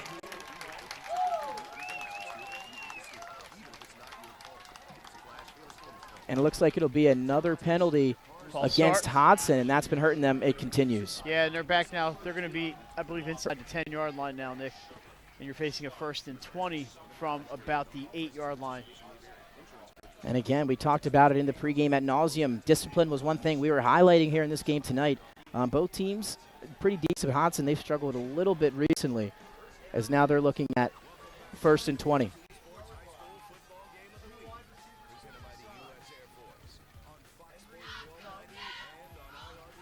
Empty backfield for C.J. Henry. It's a quarterback design draw. Makes a defender miss, and he's going to keep going. What a move by C.J. Henry, and it's off to the races. He's at the 45, the 50. The 45 makes a cut back inside. Joshua Johnson trying to get to him, and he holds him up just enough to take him down. C.J. Henry doing it with his legs once again. How he almost outran Johnson there. First off, he almost lost his balance 2 yards into the run. He kept his balance, and he was off to the races, and he was just outrunning people. Has us a little bit speechless up here in the press box. Gets down to the 30, Nick. That's 40. That's a 62-yard run. Yeah, and what they did was they emptied the backfield, put him out there by himself out of the shotgun. He took the snap. It was designed quarterback draw, quarterback run play. Made a couple beautiful moves, and now 1st and 10 in Sally's territory. Almost fumbles. He hangs on, hands off. Believe it was Ames on the carry up the middle here on 1st down in Sally's territory. Ames or Hale in the backfield. It was Josh Ames or not. Let's see. Josh Ames on the carry there. So the big plays continue. We talked about in the pregame show. Hodgson's their big play team. 62-yard run for C.J. Henry. And, using your speed. So. And again, they're going to, trips to C.J. Henry's left. He's got Ames to his right and one wide receiver out to the far right, 2nd and 7. Henry, quick screen out to Lewis. Is on his knees, had to go down to make the catch. You said it, Mike, so he'll be down at the spot where he caught the football. Clock will run. 4:18 to go here. That's a 2-yard loss for the Silver Eagles. Did they mark it incomplete? No, they caught it. Okay, I was going to say 4:16. Clock continues to run here in the first half. A 14-6 lead for Hodgson. And now they're looking to drive and extend it here after the big C.J. Henry 62-yard run earlier in the drive. And now a timeout on the field. But again, Mike, we'll stay right here. Yeah. And C.J. Henry continue to do some things because offensively, like we talked about, it's the big plays for them. They have not been able to get a long drive or repetitive plays with some yardage. But C.J. Henry, big plays every now and again. That might be all you need. Yeah, they're killing the Sal's with these plays. So it doesn't really matter if they're pinned on their 8-yard line. They can make it. They can turn it into a first and 10 at the Sal's 25 in the blink of an eye, and the Sal's are just struggling with the speed of Hodgson. Exactly right. The size is not a problem, but the speed has been a problem tonight. Yeah, Hodgson really hurting themselves with the penalties, kind of keeping things a little even here. But they're up 14-6 and knocking on the door. Although they do face a 3rd and 9 here at the 28-yard line. And again, you said it, Mike, the speed has been the difference here tonight. I mean, we talked about it a little bit, but Elijah Lewis down the middle outran that Sally's secondary. C.J. Henry outrunning that Sally's defense on a lot of these big runs. So, again, we'll see what they do here. You talked about it. 3rd and 9, 4:06 remaining, and they'll empty the backfield once again. And what we've seen Henry make some moves out of here. So this is no guarantee of a pass here, Nick. Trips to the left. Henry will take one quick drop there and throw this one into the ground. Look for Najee Lally on the slot. Just looks like he did not have the good grip on it. He threw that ball right into the ground. And a little bit of happy feet there on his drop back out of the gun. Wasn't able to set his feet there as I'm sure you'll hear Coach Harmon next to me talk about that. Yeah. He knows a lot about the quarterback position, not able to set his feet there on the drop back, and the throw was a result. Well, they're not going to kick here. This is be almost a 50-yard field goal, so you're going to see them go for it. 4th and 9, Mike, you said it. They're going to go for it. Henry will stay out on the field. 4th and 9 from the Salesianum 28-yard line. Hodgson, they lead 14-6 here in the first half. I would not be surprised if they had another time out here to make sure they get everything set, but he's calling a play while he's out there. This is a tough way to. And they got to get the play off. You see the ref, and there's the delay of game. We were talking about it. Should have called a timeout there to make sure they had what they needed. Absolutely and now right. It's 4th and 14. And you're still not going to punt. Well, they could, but you got to call timeout there. And a tough break. And if you're C.J. Henry, you want to look to that referee down deep by the goalpost. He's giving you the countdown. And that's a delay of game. So now right 4th and about 14 from the 33-yard line, 4:03 to go. Henry, empty backfield. He's in the gun. He'll take the snap from the 38. He'll drop back to the 40. Going to launch this one deep down the right field sideline. Has a man. Touchdown. Najee Lally scores. Doesn't matter. Deep 4th down conversion. Goes for a touchdown. Hodgson, the big plays continue. 33-yard touchdown pass. Najee Lally all by his lonesome in the front of the end zone. And it's 6 more points for the Silver Eagles. So another big play, a 4th down play. Lally gets behind the defense, and C.J. Henry, to his credit, finds him and hits him. And again, just a little bit of time. That's all C.J. Henry needs. That one goes for a 33-yard touchdown pass. Like you said, Mike, to Najee Lally down the sideline as that speed continues to hurt that Sally's secondary. Extra point is up and way out of here, and that makes it 21-6. Speaking of No good. Trophy. No good. Okay, well, they missed it. It's tough for me to see from here. 20-6. 20-6. Speaking of the Crown Trophy player of the game, who we're going to be naming at the end of the game. Absolutely. Our first one from the season, Thomas Mosley Jr. from St. Elizabeth's. Touchdown run tonight of 47 and 92 yards for the Vikings. They lead Conrad 14-7 down there at Caravel. And I know it's a pink out game. Absolutely. For the Vikings. So I hope they have a lot of success raising money for cancer awareness tonight at Caravel. And you know, Sam Janicki from St. Elizabeth, his dad died from cancer in the spring. So I know that the Janicki family is really involved. And I wish I could have helped them out and been there tonight, but I'm here with you, Nick. Yep, but me too. I was supposed to be there as well. Good luck to the Vikings tonight, and they're up 7 points. And that's a team that could use a win. Yeah, absolutely. And our family participates in the on-field festivities for the cancer stuff at halftime. So again, our thoughts are with everyone there. It's for a great cause, and it should be a great game. St. E's, like you said, they sit on top right now. Yeah, 14-7. And after that big-time Hodgson touchdown again, C.J. Henry finds Najee Lally down the right sideline. That puts the score at 20-6. Hodgson, the big plays for them. That's what's been the story of this football game. And now under 4 minutes as Hodgson's set to kick off to Sally's. We'll see what they can do here in response. Well, they need a touchdown, not points. They need a touchdown before the halftime here. They're not out of it. It's a 2-touchdown game, but they really some momentum and some juice going into the locker room. So this one kicked off, and it'll be returned by Liam Mara at the 15. He'll take off up to the 30-yard line, tries to cut it outside, pushed out of bounds close to the 38-yard line, and that's where Sally's will begin this next drive. Go down to the flag. Late flag down right on the sideline. Not sure who this one is on, but it's going to be another personal foul as it came well after the play. And if you hear personal foul, you like to think Hodgson, because that's just the way it's been so far in this one. A lot of personal foul penalties, 15-yard plus. Talking to number 3, Mekhi Ross, so we'll see who it's on. So but that play was over, and the flag came in real late. But it's right on the south sideline. You would think if it was a penalty of Salesianum that the coaches would not be real happy right in front of them. It is another foul on Hodgson, and that's going to cost them 15 yards. And that's going to take the ball over midfield, so great field position here for the Sows. Mara, by the way, great run back up the right side, and it found some room, went on down the sideline to get up to the 38-yard line, so it was a good 37, but we're going to tack on 13 more, where it's going to be a spot foul. So they're right at midfield. And again, Mike, we talked about the penalties coming into play. That one, another big one. Past midfield, they're going, keep it going. They're down to the 46 or 47-yard line there. 46-yard line of Hodgson, so a big personal foul right on the Salesianum sideline there.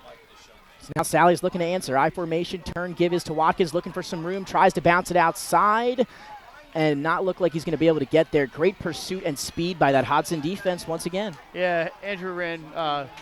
Another flag is in You're looking at another personal foul on Hodgson. He was well out of bounds when he got hit. And again, the issues continue. Watkins did a great job, by the way, eluding tackles, but he kept going east and west. This is going to be a foul on Hodgson again. Another killer penalty for Hodgson. We'll see if it's another personal foul. I mean, that was really, really. And yarder. the only Salesian player over there was Andrew Watkins, and there were about a half dozen Hodgson players. I can't imagine this is not on the Silver Eagles. I mean, they stuffed him. They stuffed him, and then you just gave him a first down. We've seen that happen numerous times on this last Sally's field goal. Personal foul, Hodgson. It is number, I think their 5th 1.5. And still, somehow they still hold on to the lead as now we'll bring in Jason Winchell. 2 penalties, according to our rules expert, Jason Winchell. See, that's going to be 30 yards in penalties here. Jeez, so let's bring in Jason. Jason, what did you see out there? Well, they got the personal foul, and then it looks like an unsportsmanlike penalty. I don't know Maybe arguing the call or something. whether it be a coaching staff or a player. But the refs are getting together to see what they do. Now the question is, can Sally's accept both of them? And if they can, like Mike said, that could be a 30 yards. I mean, you just got to, when you got to talk to your team at halftime and say, one more flag and you're done. You're out. I can't afford to have you on the field if you're costing me 15 yards every time. They're going 30 yards here, Nick. Yeah, 2 big penalties. That's the biggest play of the night for Salesianum. And again, I mean, we talked about it on cue. 6 personal fouls on Hodgson tonight. And Jay, Jay, and Mike, we all talked about it in the pregame. What was one thing we said? One of the keys to the game was discipline. Which team was going to have less penalties? And not only is Hodgson having more penalties, they've been very bad penalties and excessive penalties. Yeah, and the Sal's got lit up last week by the flag, and they've been pretty good about it this week. Play action for Mooney. He's going to roll right. Avoids the defender, throws this one up in the air. Mara makes the catch. That was not intended for Liam Mara. That was intended for Luke Schneese. But Liam Mara said, hey, big guy, I got this one. 15 yards on the play action tomorrow. He's tackled at about the 2-yard line. 1st and goal, Sally's. Did that look to you like Schneese was the one that's supposed to get it, but Mara caught it in stride, and I think it helped him pick up a few more extra yards there. But that was a nice play. A lot of traffic out there, and Mara did a good job getting to the open spot. Coach Bill DiNardo done a great job of picking when to use some of these play actions.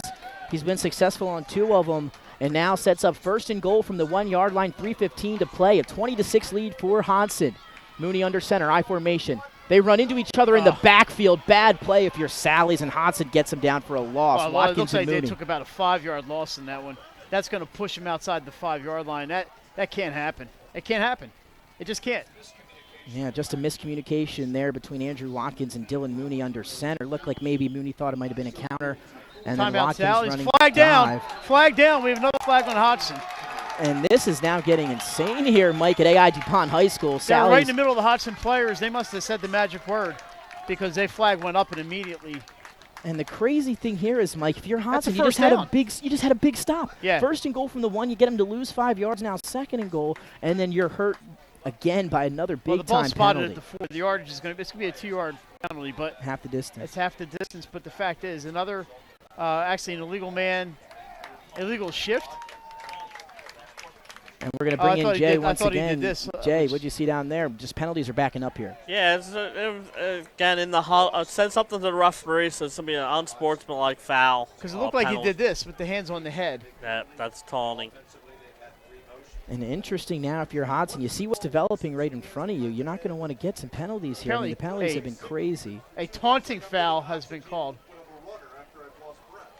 I mean, so that's a taunting foul on Hodgson, and it's going to be 1st and goal at the half-yard line.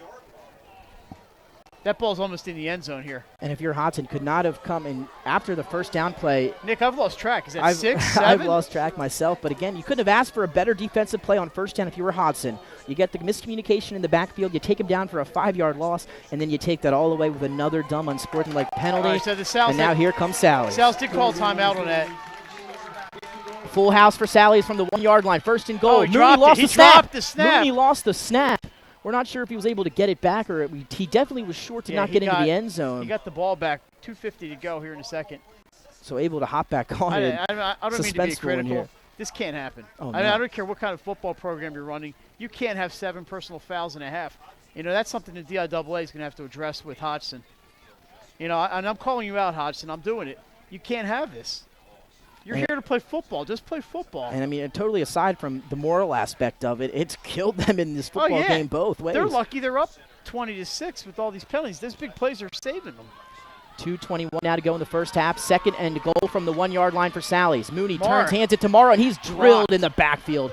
What a job there by that defensive line for Hodgson. I believe it was number 70, Joshua McMahon, when Hodgson's who blasted football, right through there. They're playing great football. Yeah.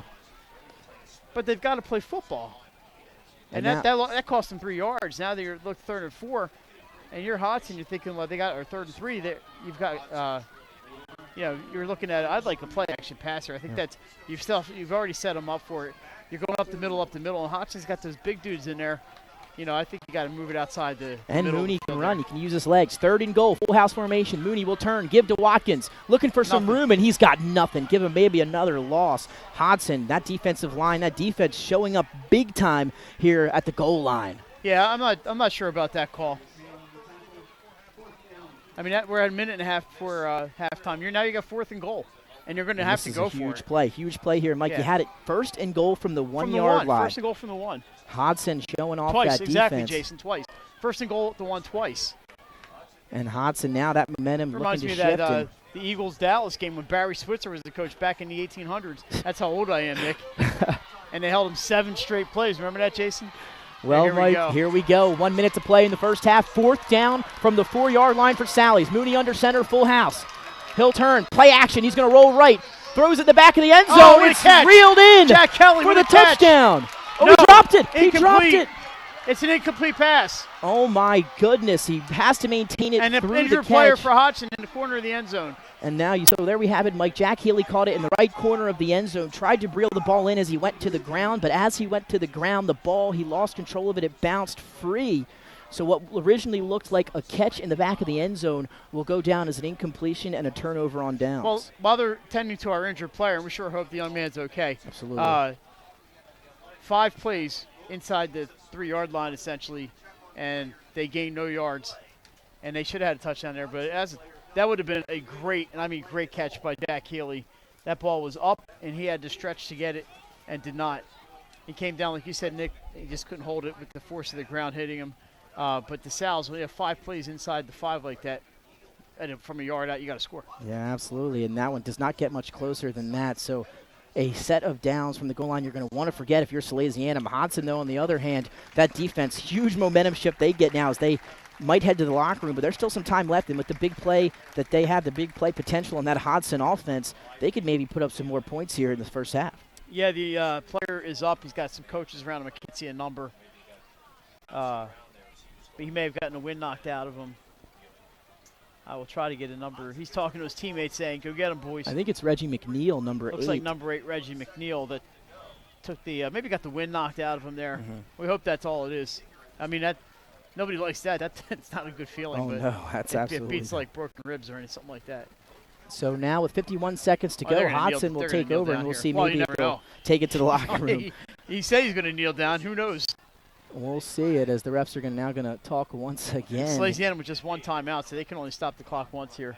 And again, 302 Sports, Nick Allison-Drini, Mike Lang, Jason Winchell, Nick Halliday all on hand here at AI DuPont High School for a top 5 We have another battle. penalty on Hodgson. No, we don't. It's like an illegal or shift or something, or illegal formation. It is declined. One of the backs was in motion. He was not. Well, so it was not it was not a personal foul. It was just a motion penalty. And Mike, I don't know if maybe we jinxed it in the pregame, but the discipline and the flags were one of the main critical aspects that we had for keys to the game for both teams. Yeah, the South played a pretty clean half. They did. And Hodgson, on the other hand, and they're still somehow leading this football game. If they were to turn that around, they may be up a lot more right now. Well, and let's give their defense credit. They held the Sal's, they stuffed them a lot during the half.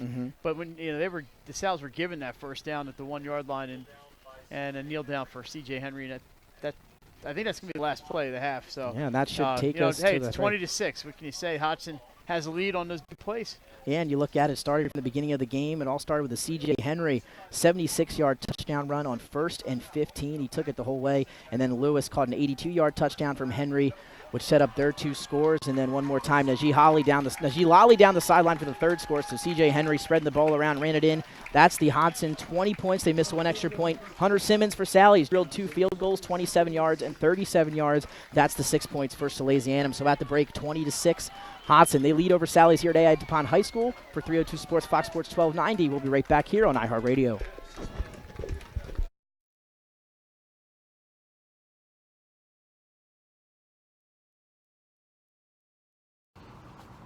Welcome to the Premier PT Stretch. This is Tom Winley, co-founder and CEO of Premier Physical Therapy and Sports Performance in Delaware. We're proud to announce our partnership with 302 Sports, where we will be bringing you discussions once a week with 302 Sports about current events, things going on and injuries in sports medicine, as well as things that we're doing as physical therapists out in the communities in the field in order to help your communities.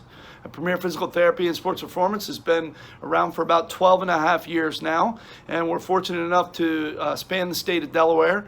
We span from Wilmington to Middletown to Smyrna, Dover, Milford, and Lewis, and we have 2 new facilities coming online within the year that we'll be so excited to tell you about later in another Premier PT Stretch moment. We're also fortunate enough to have 8 athletic training venues throughout the state. We take care of the student athletes at Hodgson Votech, Appoquinimink High School, Middletown High School, First State Military Academy, Caesar Rodney, and Polytech High School. We are also fortunate to now take care of the jockeys at Delaware Park riding the horses, which is a fabulous introduction to a new type of sports medicine that we're on the leading edge of, and we'll be presenting from Dubai this year at the International Jockey Safety Conference, and we'll be telling you all about that in the Premier PT Minute. We also take care of all the athletes at the DE Turf facility in Frederica, where they host national tournaments of all types, about 50 of those tournaments a year. We cover all of them, and that will be the home of one of our new facilities that we'll be excited to tell you about the specialized things that we're doing in sports medicine at that facility. We take care of patients of all ages and ability level with all types of pain and movement dysfunction and conditions. And we do this at all of our facilities. We do specialize in dry needling, certified hand therapy and splinting, and as well as injury prevention for workers' comp injuries, as well as the treatment of workers' comp injuries, which is a very specialized area of physical therapy. And we call our interventions in workers' comp fit to work. And our goal is to get you back to work safely, efficiently, quickly. We also tailor to work with folks who have been in auto accidents or other types of accidents. And of course, we see patients of all ages with all types of insurance, and we accept nearly all the major health insurance plans in the area. We will be coming to you weekly, not just me, but our fabulous team members who are out in the community, helping the community in all types of ways, not just within the clinic, and we'll be telling you about those specialized things. We'll hit hot topics like hot injuries in the sports medicine world, major problems that our folks in the community are facing, and we're excited to do that.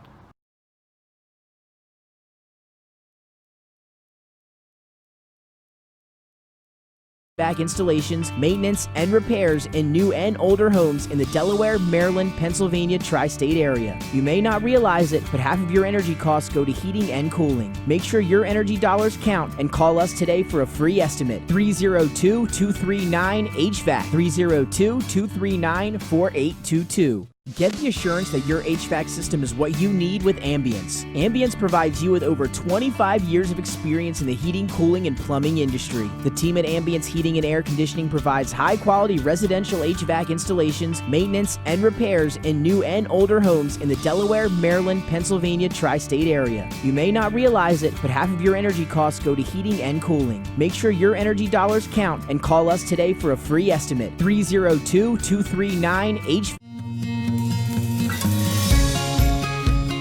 Hi, I'm Scott Kammerer from Solo Concepts. Solo Concepts is an award-winning restaurant group on the culinary coast with 10 locations. We're a chef-driven group. Come check us out. See you soon. Solo Concepts believes in the vision of our founder, Matt Haley: cook beautiful, simple food, develop the people we work with, and make the world a better place. Solo Concepts on the Culinary Coast with 10 locations from Lowes, Delaware to Fenwick Island. Come check us out.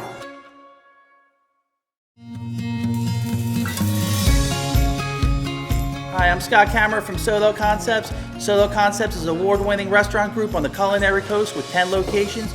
We're a chef-driven group. Come check us out. See you soon.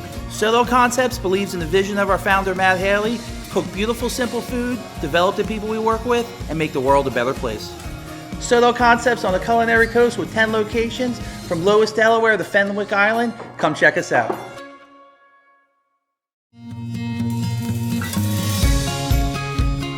Hi, I'm Scott Kammerer from Solo Concepts. Solo Concepts Business, gifts for your employees or clients, or planning a special event. We're here with the voice of experience to help you every step of the way for your complete satisfaction.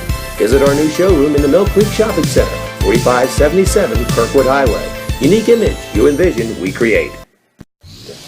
Unique Image opened for business in Wilmington, Delaware in 1979 with one focus: wowing our customers with great products and even greater customer service. 30 years later, we are still doing exactly that. Whether you're looking for marketing tools to promote your business, gifts for your employees or clients, or planning a special event, we're here with the voice of experience to help you every step of the way for your complete satisfaction. Visit our new showroom in the Mill Creek Shopping Center, 4577 Kirkwood Highway. Unique Image, you envision, we create. Unique Image opened for business in Wilmington, Delaware in 1979 with one focus: wowing our customers with great products and even greater customer service. 30 years later, we are still doing exactly that. Whether you're looking for marketing tools to promote your business, gifts for your employees or clients, or planning a special event, we're here with the voice of experience to help you every step of the way for your complete satisfaction. Visit our new showroom in the Mill Creek Shopping Center, 4577 Kirkwood Highway. Unique Image, you envision, we create. Unique Image opened for business in Wilmington, Delaware in 1979 with one focus: wowing our customers with great products and even greater.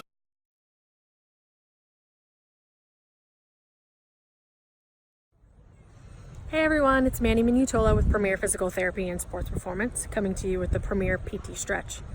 Today I am at Delaware Park, where we have an athletic trainer that takes care of the jockeys. Right behind me there you can see on the horses racing. So we are on site taking care of any sort of injuries, issues, or anything that might be going on with the jockeys and their safety and their health. So we're actually going to be presenting in Dubai in November, talking about safety and what we're doing here at Delaware Park at the International Conference for the Health, Safety, and Welfare of Jockeys. We're really excited to be a part of this community here at Delaware Park and be a part of a unique sports medicine industry. If you guys have any questions or are interested in learning more about what we do here at Delaware Park specifically with the jockeys, visit our website at www.premierptsp.com. This is Manny Minutola signing off with the Premier PT Stretch.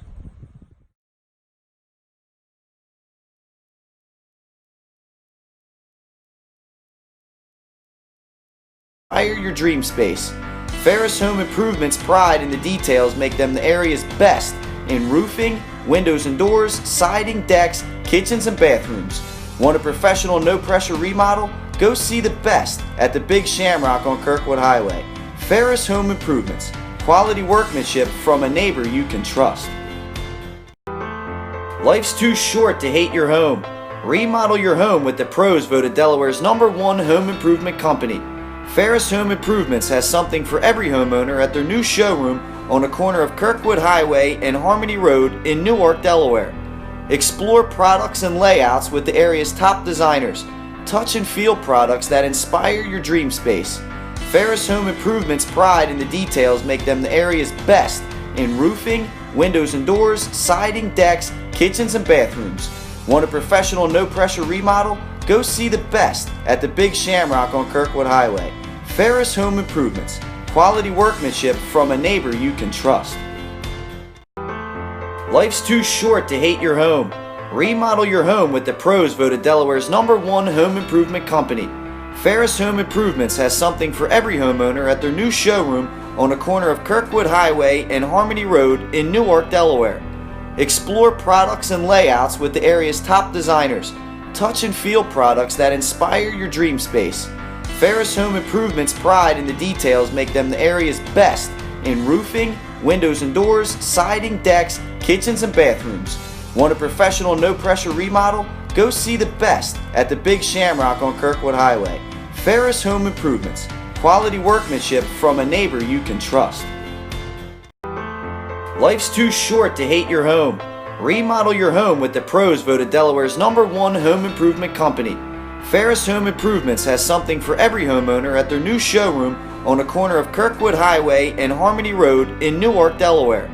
Explore products and layouts with the area's top designers. Touch and feel products that inspire your dream space. Ferris Home Improvements' pride in the details make them the area's best in roofing, windows and doors, siding, decks, kitchens, and bathrooms. Want a professional, no-pressure remodel? Go see the best at the Big Shamrock on Kirkwood Highway. Ferris Home Improvements. Quality workmanship from a neighbor you can trust. Life's too short to hate your home. Remodel your home with the pros voted Delaware's #1 home improvement company. Ferris Home Improvements has something for every homeowner at their new showroom on the corner of Kirkwood Highway and Harmony Road in Newark, Delaware. Explore products and layouts with the area's top designers. Touch and feel products that inspire your dream space. Ferris Home Improvements' pride in the details make them the area's best in roofing, windows and doors, siding, decks, kitchens, and bathrooms. Want a professional, no-pressure remodel? Go see the best at the Big Shamrock on Kirkwood Highway. Ferris Home Improvements. Quality workmanship from a neighbor you can trust. Life's too short to hate your home. Remodel your home with the pros voted Delaware's #1 home improvement company. Ferris Home Improvements has something for every homeowner at their new showroom on the corner of Kirkwood Highway and Harmony Road in Newark, Delaware. Explore products and layouts with the area's top designers. Touch and feel products that inspire your dream space. Ferris Home Improvements' pride in the details make them the area's best in roofing, windows and doors, siding, decks, kitchens, and bathrooms. Want a professional, no-pressure remodel? Go see the best at the Big Shamrock on Kirkwood Highway. Ferris Home Improvements. Quality workmanship from a neighbor you can trust. Life's too short to hate your home. Remodel your home with the pros voted Delaware's #1 home improvement company. Ferris Home Improvements has something for every homeowner at their new showroom on the corner of Kirkwood Highway and Harmony Road in Newark, Delaware. Explore products and layouts with the area's top designers. Touch and feel products that inspire your dream space. Ferris Home Improvements' pride in the details make them the area's best in roofing, windows and doors, siding, decks, kitchens, and bathrooms. Want a professional, no-pressure remodel? Go see the best at the Big Shamrock on Kirkwood Highway. Ferris Home Improvements. Quality workmanship from a neighbor you can trust. Life's too short to hate your home. Remodel your home with the pros voted Delaware's #1 home improvement company. Ferris Home Improvements has something for every homeowner at their new showroom on the corner of Kirkwood Highway and Harmony Road in Newark, Delaware. Explore products and layouts with the area's top designers. Touch and feel products that inspire your dream space. Ferris Home Improvements' pride in the details make them the area's best in roofing, windows and doors, siding, decks, kitchens, and bathrooms. Want a professional, no-pressure remodel? Go see the best at the Big Shamrock on Kirkwood Highway. Ferris Home Improvements. Quality workmanship from a neighbor you can trust. Life's too short to hate your home. Remodel your home with the pros voted Delaware's #1 home improvement company. Ferris Home Improvements has something for every homeowner at their new showroom on the corner of Kirkwood Highway and Harmony Road in Newark, Delaware. Explore products and layouts with the area's top designers. Touch and feel products that inspire your dream space. Ferris Home Improvements' pride in the details make them the area's best in roofing, windows and doors, siding, decks, kitchens, and bathrooms. Want a professional, no-pressure remodel? Go see the best at the Big Shamrock on Kirkwood Highway. Ferris Home Improvements. Quality workmanship from a neighbor you can trust. Life's too short to hate your home. Remodel your home with the pros voted Delaware's #1 home improvement company. Ferris Home Improvements has something for every homeowner at their new showroom on the corner of Kirkwood Highway and Harmony Road in Newark, Delaware. Explore products and layouts with the area's top designers. Touch and feel products.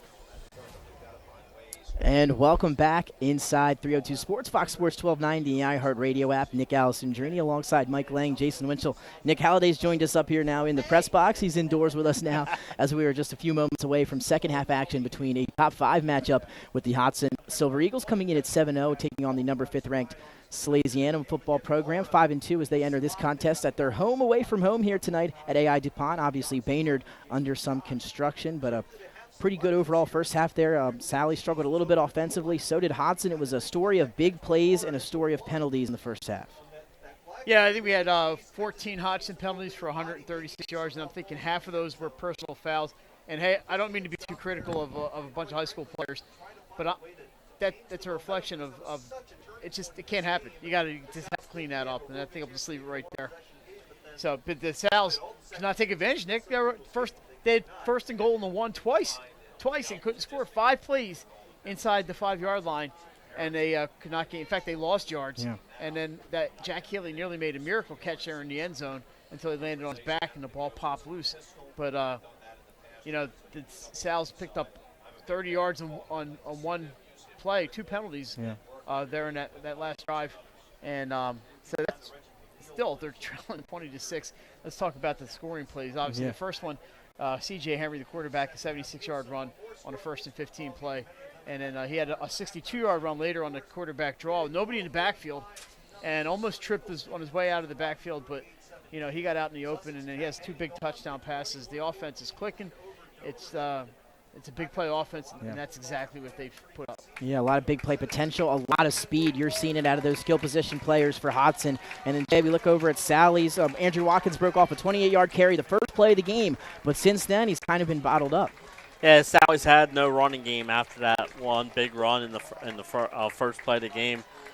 They did have success passing the ball. They had that one long pass to Jackson, and then that pass to Morrow that put the ball at the 1-yard line. I think they got to come out and throw the ball a little more here in the second half, and they had success with it. But right now, especially trailing 20-6, you can't run the ball every play because now you need the time to be your alley. And for our 302 viewers and for our listeners on Fox Sports 1290 and iHeartRadio, Jason and Nick and I will be in Dover on Sunday morning for the state volleyball bracket reveal at 11 a.m.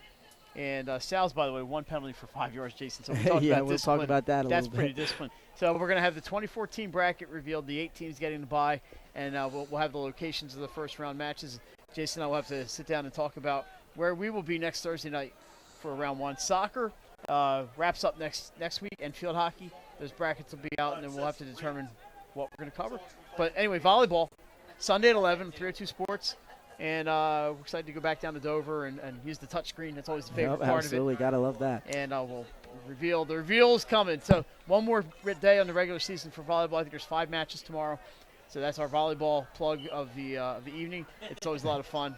And, hey, we love volleyball. Absolutely. Just make sure you watch, darn it. So, anyway, It's a great show. And you guys will head back in that bunker right after the game finishes. Right after the game's over, you guys head back in. I was in the bunker an hour before game time here. I start doing these things, and I'm like, wait, they have a committee to do this. Why am I doing this? Why are we doing it? But it is fun. Absolutely. How about some updates here, Nick, if we can get them? Yeah, we'll go around the state here, obviously. Some great games all around, up and down the state of Delaware today. Benny Mitchell and company downstate with our 302 Sports game of the week down there between Smyrna and Cesar Rodney. Yeah, 44-17 Smyrna in that one. 21-14 Sussex Tech over Dover. End of the third, Cape 28, Polytech 18. This is like Benny and the Henny night right here.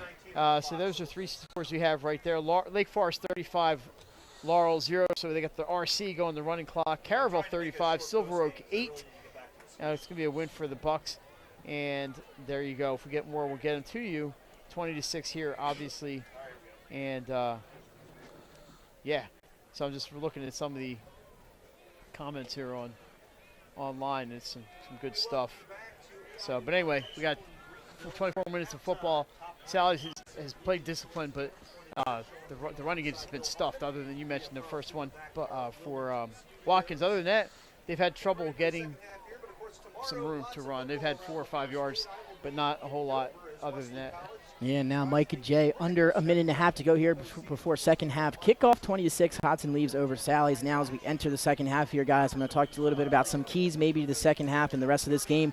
We all seen what happened in the first half. We talked about in our pregame what the keys were to the game were. How could you guys want to adjust that now as we head to the second half? Mike, keys to the game here. What do you think? Well, I'll take Salesianum this time. They're going to have to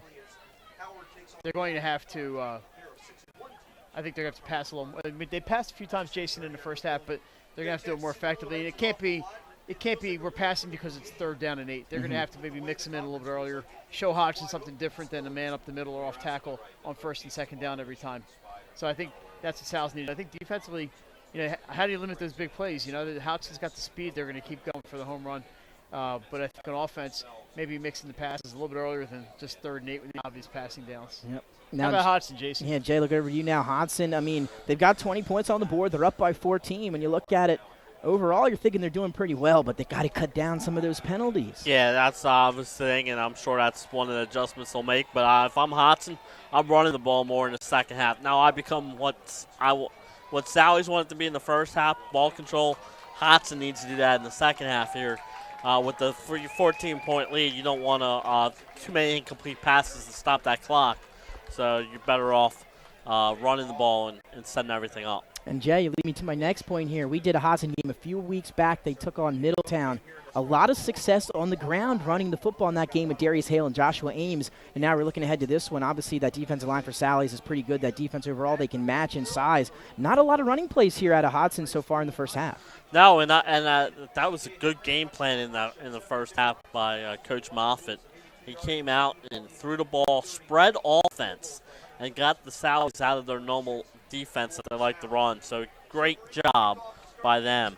To point out, by the way, Hodgson won the toss, elected to kick off, so they're going to get the ball first here. If they can go up another 7 or 8 points, look at, you really have the Sal's on their heels. Yeah, so a big drive to open the second half, especially for Salesianum.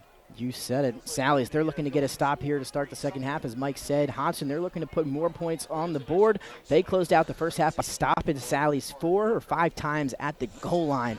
And now they'll see if they can ride that momentum right here into the third quarter. Again, for Hodgson, they've got those 3 men, very dangerous skill position players on that kick return squad deep back for them. Ames, McNeil, and I believe Lally is back there with them as well. So here we go, third quarter action set to kick off here live from AI DuPont High School. Nick Alessandrini, Mike Lang, Jason Winchell all on hand here. Nick, I might have to throw the hoodie on at some point. Chilly, right? A little chilly in here. No more shorts and T-shirt weather for you. No, shorts will stay. And here we go, and the kick is off. Third quarter action underway. Ball is deep and into the end zone, as you probably predicted, Mike Lang. Not playable. That's going to be at the 20, but, if you're Hodgson, it really hasn't mattered where you started. They've been deep in their own end a lot all night, and they managed to score 3 touchdowns. They missed 1 extra point, so that's why we're at 20-6. No time comes off the clock, obviously, because nobody touched the ball other than the kicker. He doesn't count. So here we go. A first look at this Hodgson offense here in the second half. They'll start with Joshua Ames in the backfield. Xavier Jones wide out to the right, and then you got trips to the left, mostly made up of Elijah Lewis, Najee Lally. So it'll be Henry out of the gun on 1st and 10. He'll drop back, look to the left side, quick throw on the slant across the middle. Had his man, but unable to make the catch as it flies incomplete there. Yeah, that was a 98-mile-an-hour fastball out of the hands of C.J. Henry. It was a little too much zip on that. It was just a little too far in front of Lally for the catch, setting up a 2nd and 10. So 2nd and 10, Elijah Lewis wide out to the left. Wayne Allen, he's in the slot on the trip side. And then the lone receiver out to the right, Xavier Jones. Now they'll empty the backfield. Ames will head to the slot to the right side. C.J. Henry out of the shotgun on 2nd and 10 from the 20. He'll take the snap. He's going to look right. Now he's going to tuck it, look to run. Now he's going to throw, and that ball's intercepted. Intercepted by the linebacker for Salesianum. I believe that's Jack Healy, number 88. Jack Healy able to hold on to this one. Almost made a spectacular catch in the first half. This time holds on to the football for the pick. Well, it's just what I'm going to Sally's reference here. Just as Dr. Mesa ordered with the interception there for the Sals. They needed something to get started, and turnover is right there, just what they needed.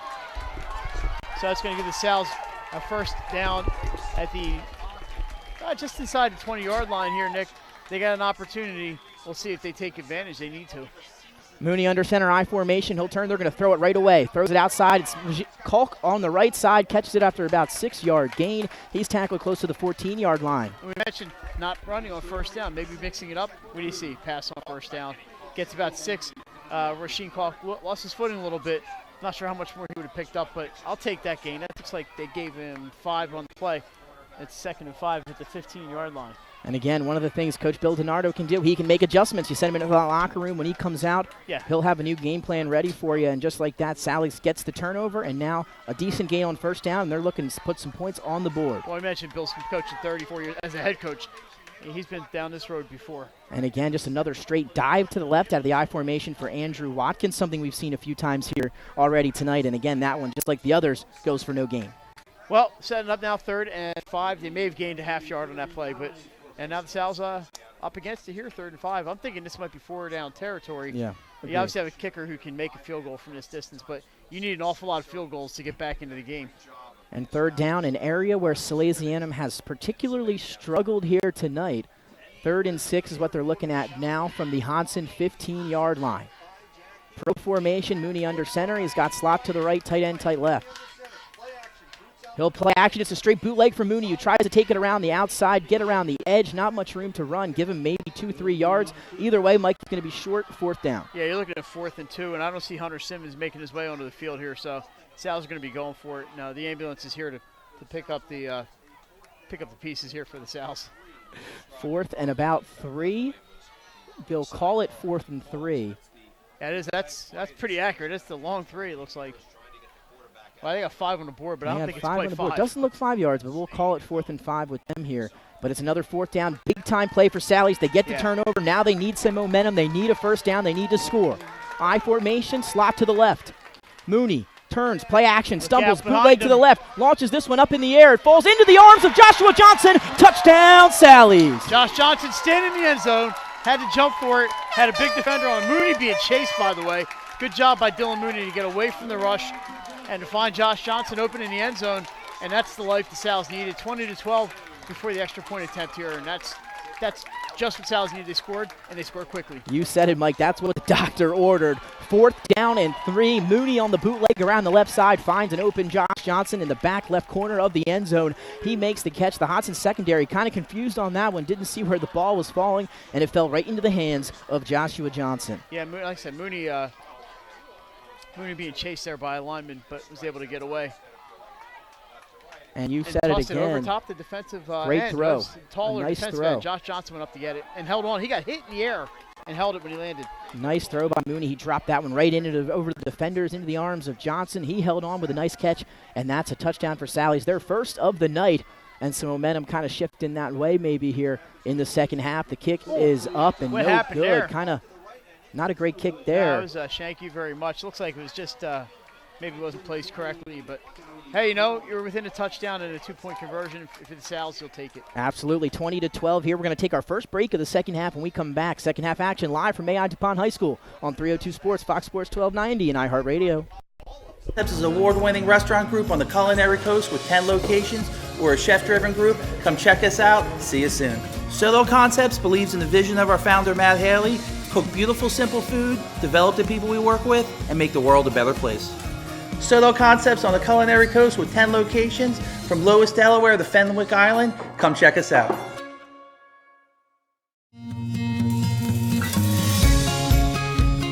Hi, I'm Scott Kammerer from Solo Concepts. Solo Concepts is an award-winning restaurant group on the culinary coast with 10 locations. We're a chef-driven group. Come check us out. See you soon. Solo Concepts believes in the vision of our founder, Matt Haley. Cook beautiful, simple food, develop the people we work with, and make the world a better place. Solo Concepts on the culinary coast with 10 locations. Save you money. New and used auto loans as low as 2.99% APR. Personal loans, home equity loans, lines of credit, and mortgages too. Make American Spirit Federal Credit Union your financial institution today. With locations in Newark, Middletown, and Dover, offering 24/7 services to make managing your money a snap. Learn more at AmericanSpirit.org.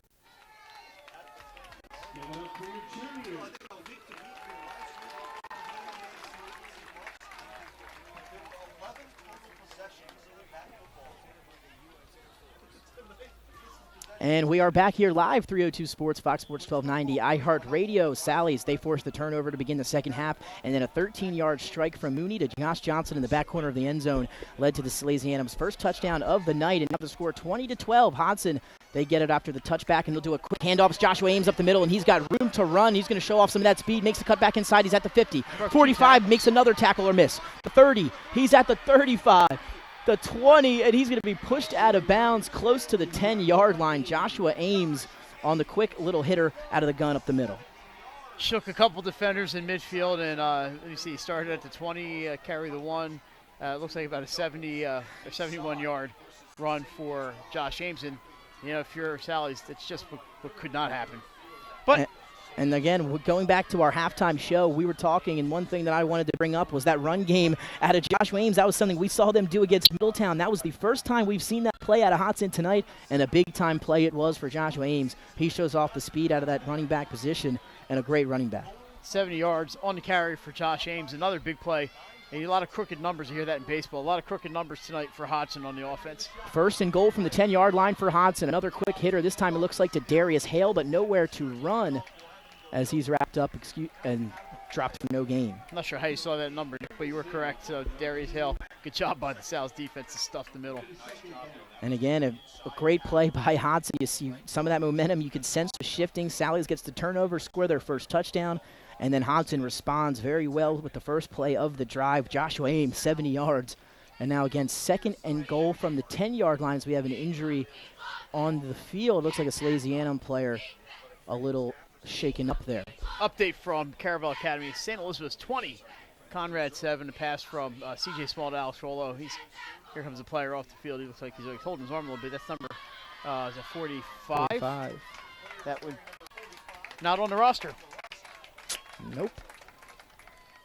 So it's anonymous player number 1. But again here, Mike, a big run from Ames. Now you're looking at second and goal from the 10-yard line. And now if you're Sally's, you want to do what Hodgson did to you to end that first half. You're looking for a big stop at the goal line here. You got to get play the big-time D if you're Salesianum. You just got back in, you had the momentum, and Josh Ames sucked all the air out of the stadium with that run. Second and 11. They lost one on the Hale run on first down. So second and goal from the 11-yard line. This time the lineup in the shotgun trips to the right. Lone receiver out to the left. Ames in the pistol behind C.J. Henry. He'll now go out to the slot. Empty backfield. Henry takes a snap. Rolling right. Fires. Looking for his man. That ball hits the ground. Incomplete. Good defense by that Salesianum secondary. Yeah, he could. I was trying to see who that was on defense. May have been number. I'm not sure who that was, but did a good job not hitting a receiver. Looks like number 23, James Johnson, not hitting a receiver before the ball was there to force a 3rd and 11. Yeah, it says 3rd and 11 at the 11. That probably can't be possible. Okay, yeah. So it is 3rd and goal now for Hodgson, 11, yeah. and a big play if you're Sally's. Probably 2-down territory if you're the Hodgson Silver Eagles, and now they'll empty the backfield one more time for C.J. Henry. We've seen what he can do with his legs in this formation. They'll snapping the ball out of the gun, 3rd and goal for Henry. He fires this one inside, and it's dropped. A nice throw. Right on maybe the money. A little bit behind him, but that ball definitely catchable. I believe it was up. Elijah Lewis unable to hold on. Coach Moffitt, I don't know what their kicking situation is. You going to go for it, or do you, do you try? Do you bring in Vasquez, or do you go for it on 4th and 11 and really try to put a dagger here in the South and get that touchdown back? It looks like they're going to leave the offense out on the field with 8:27 to go here in the 3rd quarter. 4th and a goal from the 11-yard line for Hodgson. They're looking to answer the Salesianum's first touchdown of the evening. They lead 20-12. Empty backfield for C.J. Henry from the 11. 3rd and goal. Henry takes the snap. He's going to look right. Pump fakes. Now has room to run to his left. Tucks it and runs. He's got space, and he's in for the touchdown. C.J. Henry does it with his legs one more time. His second score on the ground. Yeah, no, 4th down. That's a real backbreaker there for the Sals. They are now trailing 26-12 before the extra point attempt. But you got to give credit to C.J. Henry, his second touchdown run of the night. And he once he got free, there was no stopping that young man. He was zipping up that left side as he looked. He had tripped right, you mentioned.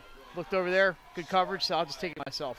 You saw it. They emptied out the backfield one more time, spread out that defense like Jason alluded to at halftime, and gave some room to run for C.J. Henry. If your first read's not there, tuck it and go. That's what he did, and he take it in for the 11-yard touchdown.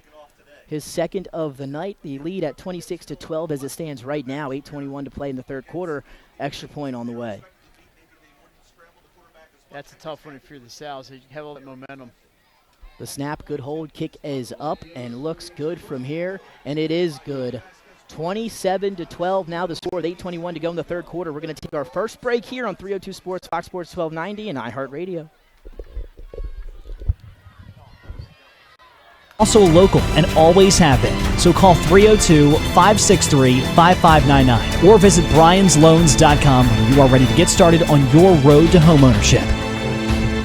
Whether you're planning to buy a home in 3 months, 6 months, or even a year, let me walk you through the process from start to finish and get your questions answered. I'm a DHSA lender with down payment assistance programs or grant money. I can help those with less than perfect credit or those working on their credit. I'm also local and always have been. So call 302-563-5599 or visit bryans.loans.com when you are ready to get started on your road to homeownership.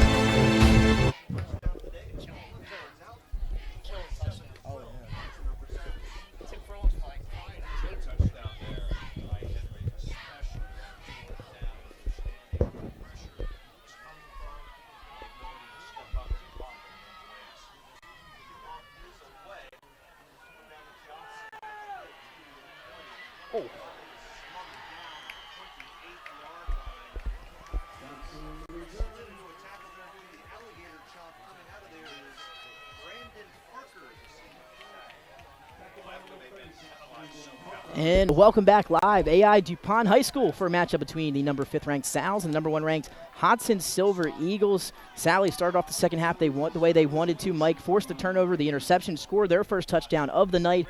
But what a response by C.J. Henry in that Hodgson Silver Eagle offense. Ames takes the first carry for 70 yards. Henry caps it off with a touchdown run. Yeah, 11 yards on fourth down. The big thing, it was a fourth down play, and he found the hole and scored. And here the Sal's from the 29-yard line. A little bit of a gain there for Mooney, about 5 yards. So not a bad game for Dylan Mooney, but the Sal's again, when they just cut the lead, are now down 15. They were down 14, now they're down 15 because they missed the extra point.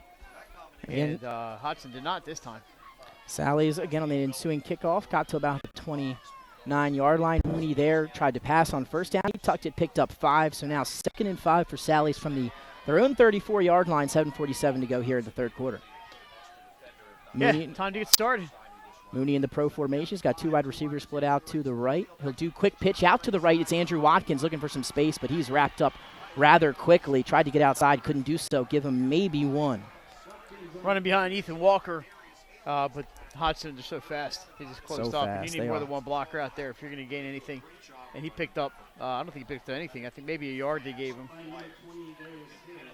So 3rd and about 5. They'll call it 3rd and 4 from the 35-yard line, needing to get to the 39-yard line. So we'll see what Sally's draws up here on 3rd and maybe. Yeah, it says 4. Here, it's still just a 2-possession game. Yeah. And now they'll come out of the huddle, 3rd and 4 from the 35-yard line. I formation, Poppity split out wide to the left. Mooney will drop straight back, pump fake once, and now just going to loft this one up down the sideline. And overthrew his man. He had a step on him. Looks like it was Liam Mara.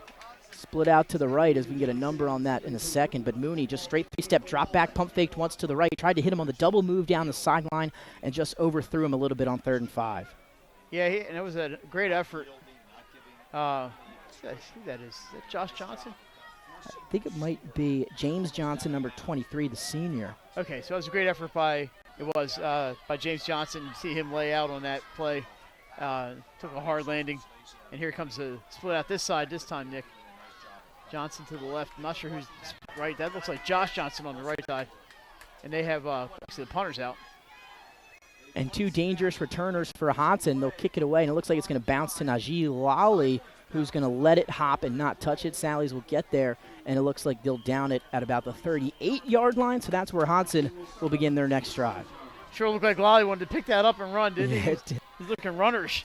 We'll stay right here in the third quarter. Again, the score, Hodgson leading Salesianum 27-12 here from AI DuPont High School. Nick Allison, Journey, Mike Lang, Jason Winchell, Nick Halliday. He's up working the camera for us today. Got to keep Nick busy. On a crisp night here in Greenville, Delaware.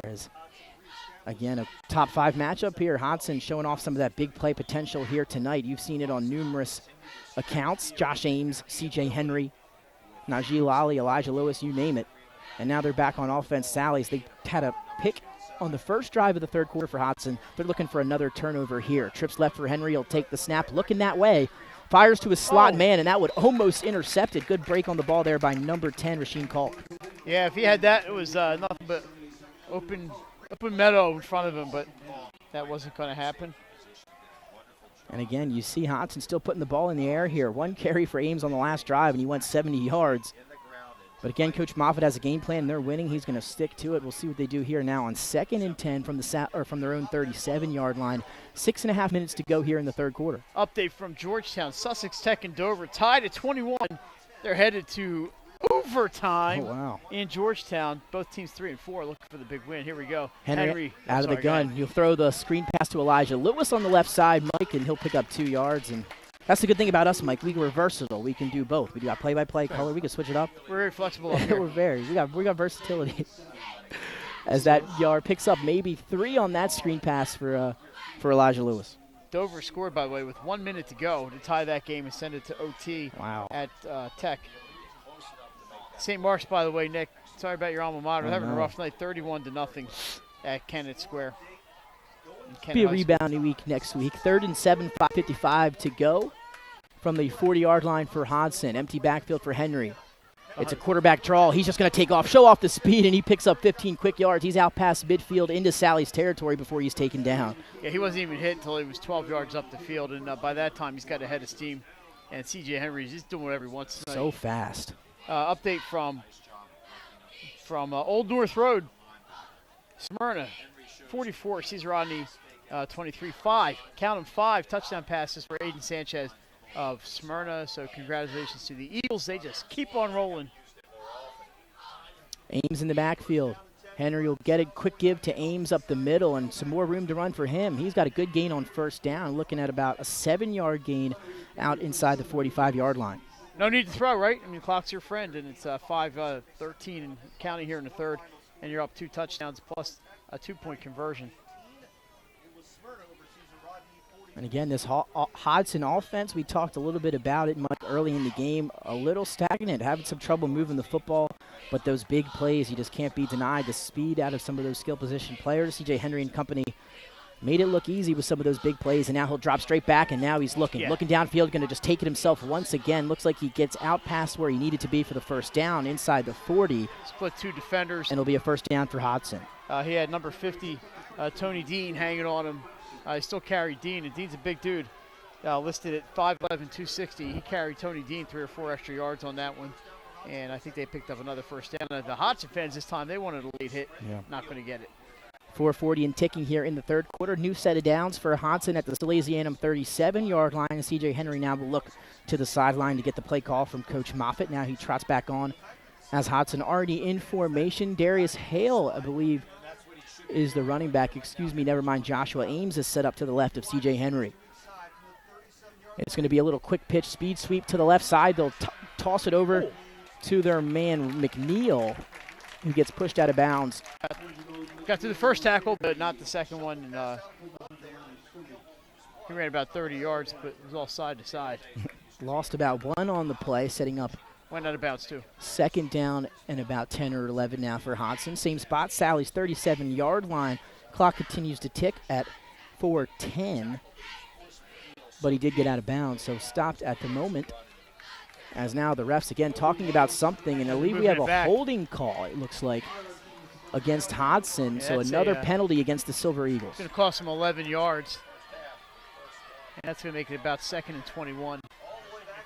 I'm sorry, first. First and about 21 yards. So first and 23. 23, yeah. For Hodgson, again, the penalties continue to add up, and not yet you've seen it really hurt them as they still continue to hold the lead, but a lot of football left. A 2-possession game, 27-12, 3:55 and ticking in the third quarter. Trips to the right. Every possession is so important for Salesianum here. They really need to hold them.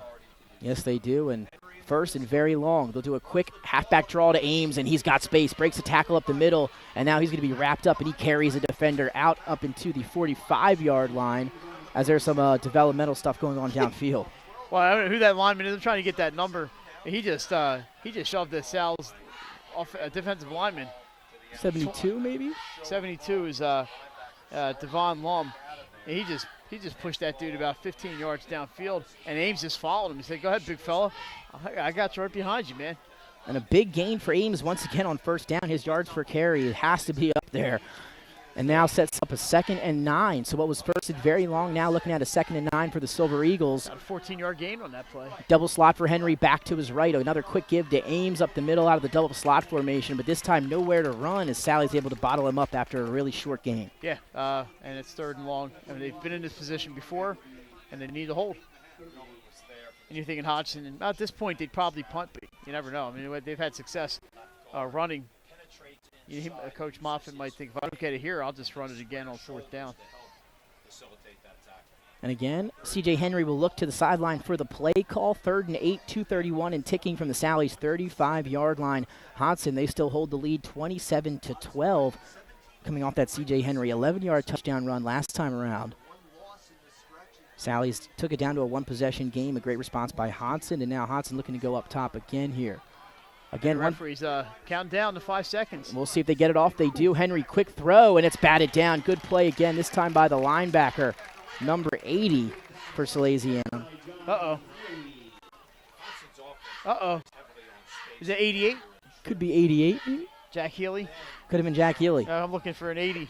Yeah, not one on there. Either way, a nice defensive play out of the linebacker position. I think it was Healy. To bat the ball down on the quick slant across the middle, and now a 4th and 9 for the Hodgson Silver Eagles. And if you're Salesianum, you need to stop here. Yeah, well, let's see what they're going to do. It looks like Henry's out there with Ames, so this is Reggie McNeil's out there. Number 15, Xavier Jones. All the big weapons are out. And they've been so successful tonight. Why not go for it here? Yeah, let's see what they do here. They are big play potential. 4th and long. C.J. Henry out of the gun, double slot formation. He takes the snap, will drop back. Now he's going to tuck it up, step up in the pocket, and he's met by a defensive lineman. James Yelbert. The sacks goes to Yelbert. You said it, Mike. And a big-time play by that Sally's defense. Turns the ball over and obviously stops the clock on the turnover. And this time Henry had some open space, but Yelbert closed quickly. And they flushed him out of the pocket. Good pass coverage again by the Sal's. But this time they're able to bottle up Henry for change. And, the field position's pretty good. They're at about the 40-yard line here. Yep, they'll have it at the 40-yard line. 2:03 to go in the 3rd quarter. They get the stop. It's a 2-possession game. They're down 2 scores, but plenty of time left. And now here comes the Sally's offense. We'll see what they can do. I formation. Dylan Mooney sends Poppity in motion. All the way across the left. They give it to Watkins. He takes a hit after a gain of about 3 or 4 yards. And that'll set up 2nd and about 6 or 7. Watkins a little slow to get up. He had a player land on his, looks like on the back of his head, but he's up and helps him back to the and now Eric Shimko down for Hodgson, one of their better players, is down on the field here. Yeah, Shimko came to visit us that night on the 302 Sports Weekly, and we liked Eric. It was a lot of fun that night. Crown Trophy player of the game for their game against Middletown in that big win on the Saturday matinee action a few weeks back.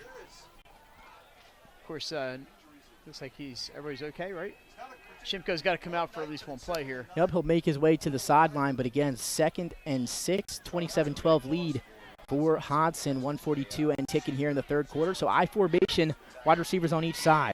They drop the ball again. The snap is off. It winds up in the hands of Liam Mara. Oh, what a block. And then a block by Poppity around the outside, but either way, a loss of 1. And it looks like the number 4 for Hodgson, that's Travis. He's pushed off the sideline by his teammates, which is probably the smart thing to do there. And so, but again, just to replay that play, Mike, snap ball, Dylan Mooney unable to handle the snap from under center. It results. Somehow it gets to Mara. I'm not sure how I don't know if that was a design or what. Mara able to pick up the fumble, and he's tackled after a loss of 1. So what could have been devastating ends up just being a loss of 1 for the Sal's, and now 3rd and 7. Yeah, third not where short. they have struggled. I formation, quick snap, play action for Mooney. He's going to roll right, looking downfield, doesn't have anyone open, has to tuck it and run. He's going to take off, and he's got 1st down yardage. Gets it by a yard, does not slide this time, and he picks up 1st down yardage. And he took a little bit of a hit for it, but You know, you got to be willing to make some sacrifices to get those first down yards, and he did. Yeah, they needed to, Mike. You said it, 3rd and 7, one of the only third down conversions we've seen out of Salesianum there tonight, coming the way of the Mooney scramble that time. So a new set of downs for Sally's in a 2-possession ball game where they're looking to put points on the board here in the 3rd quarter. Yeah, we're ticking down under a minute to go, 38 seconds here in the 3rd quarter. Sal's are going to need to make another stop on D, but first they got to worry about the offense here. I formation, Mooney under center. He'll turn, quick give to Andrew Watkins, who hits the linebacker and driven backwards. Nice play there by the Hodgson backer, and that's number 4. You just talked about him, Marcus Robinson, and it looks like maybe we have a flag again. And I'm not going to speculate, take a guess on what it could be, but it might be maybe something late here against Hodgson. That's been the story of the game here. 21 seconds left here in the 3rd. And another personal foul on Hodgson. Oh, my goodness, wow. And that's going to be, I believe, their 15th penalty at least of the game. That takes him up over 150 yards in penalty yards. It's going to take it down to the 33-yard line of Hodgson. And again, what was maybe a 3 or 4 yard gain results in a big-time play for that Sally's offense. The way of Hodgson penalties, another personal foul for Hodgson. You talked about it, Mike. Maybe their 7th or 8th of the night. Yeah, maybe I think the 6th personal foul. It's a lot. Something we talked about coming in. Discipline would play a big role in this game. Now, why is the clock running? I don't know. For a penalty, they start the clock, I guess. 13 seconds and ticking here in the 3rd quarter. Might be the last play. Mooney out of the gun. He'll do a quick handoff to Lee. Mara has some space, and he gets past the first line of defenders. Picks up about 8 yards before he's shoved down, and that should bring us to the end of the 3rd quarter. And it does. So after 3, Hodgson and Sally's battling out here at AI. Hodgson, they still lead 27-12, and we come back 4th quarter action live here on 302 Sports, Fox Sports 1290, and iHeartRadio.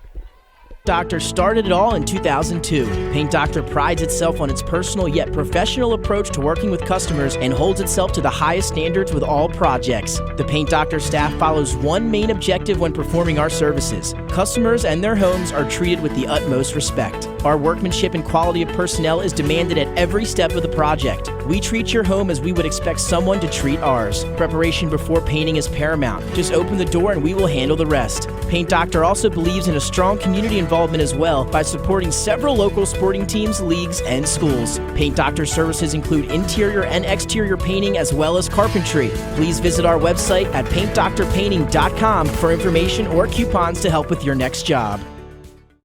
Paint Doctor, making house calls for your sick walls. Richard C. Edwards Jr., the owner of Paint Doctor, started it all in 2002. Paint Doctor prides... Goldie for some volleyball tomorrow. Gotta love it. Not as long as these guys. I got a YMCA thing tomorrow morning and then Delaware.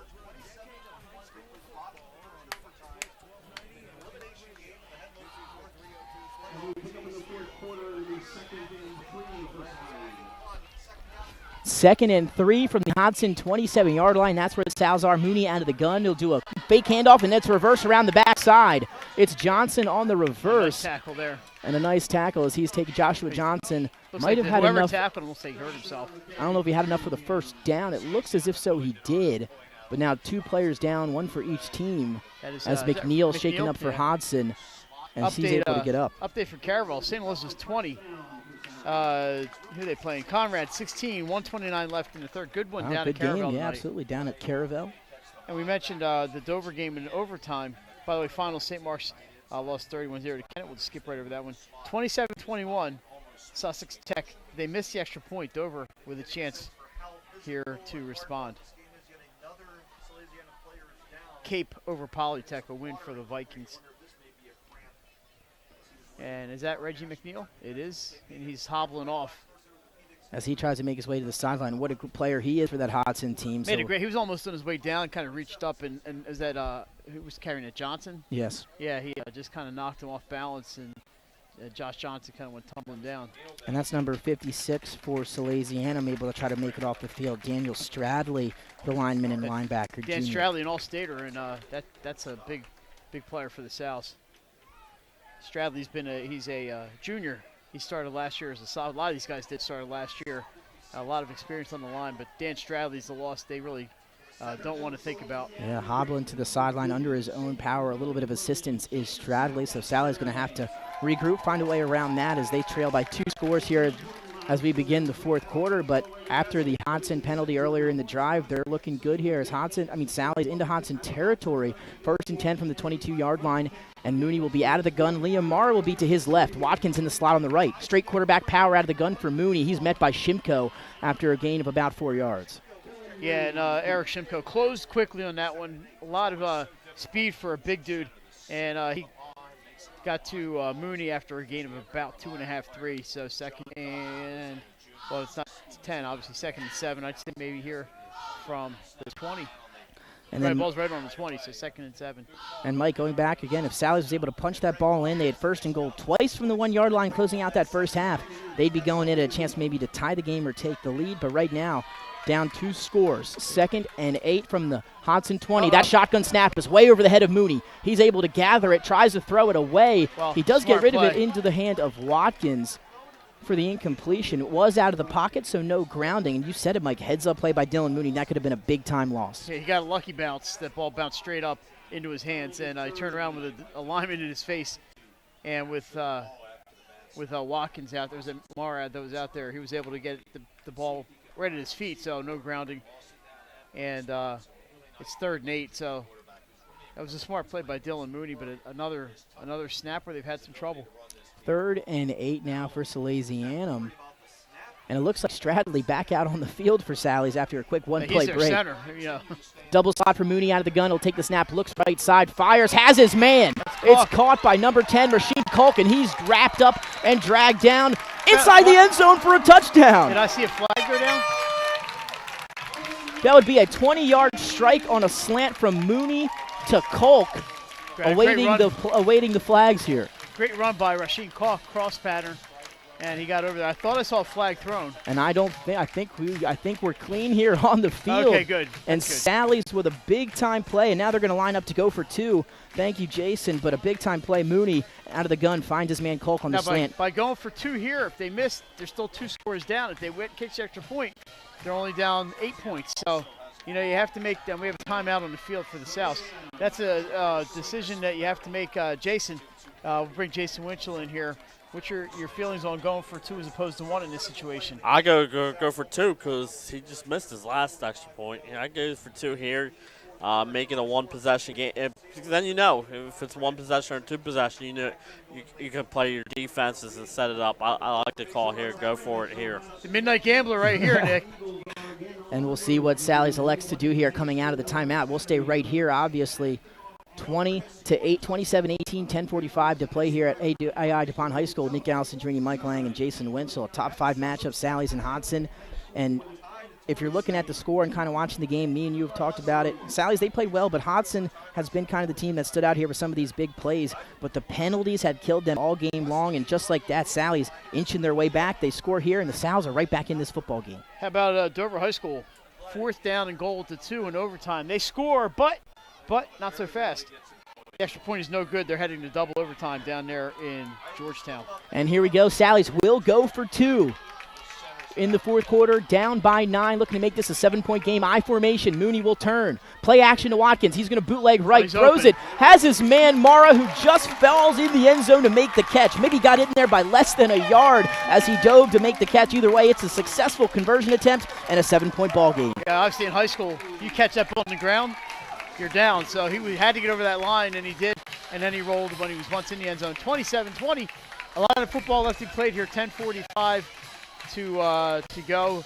Hodgson, fairly disciplined, picked up a big penalty in that drive, but the Sal's offense finally got moving a little bit. We're going to take another break. We'll be right back here on iHeartRadio 302 Sports and Fox Sports 1290. Customer service. 30 years later, we are still doing exactly that. Whether you're looking for marketing tools to promote your business, gifts for your employees or clients, or planning a special event, we're here with the voice of experience to help you every step of the way for your complete satisfaction. Visit our new showroom in the Mill Creek Shopping Center, 4577 Kirkwood Highway. Unique image you envision, we create. Unique Image opened for business in Wilmington, Delaware in 1979 with one focus, wowing our customers with great products and even greater customer service.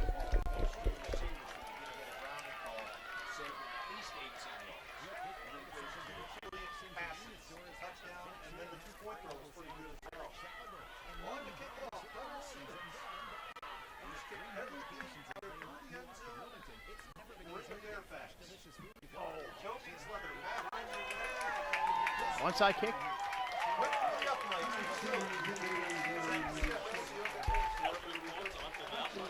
Oh, is that where it went? I lost track of it.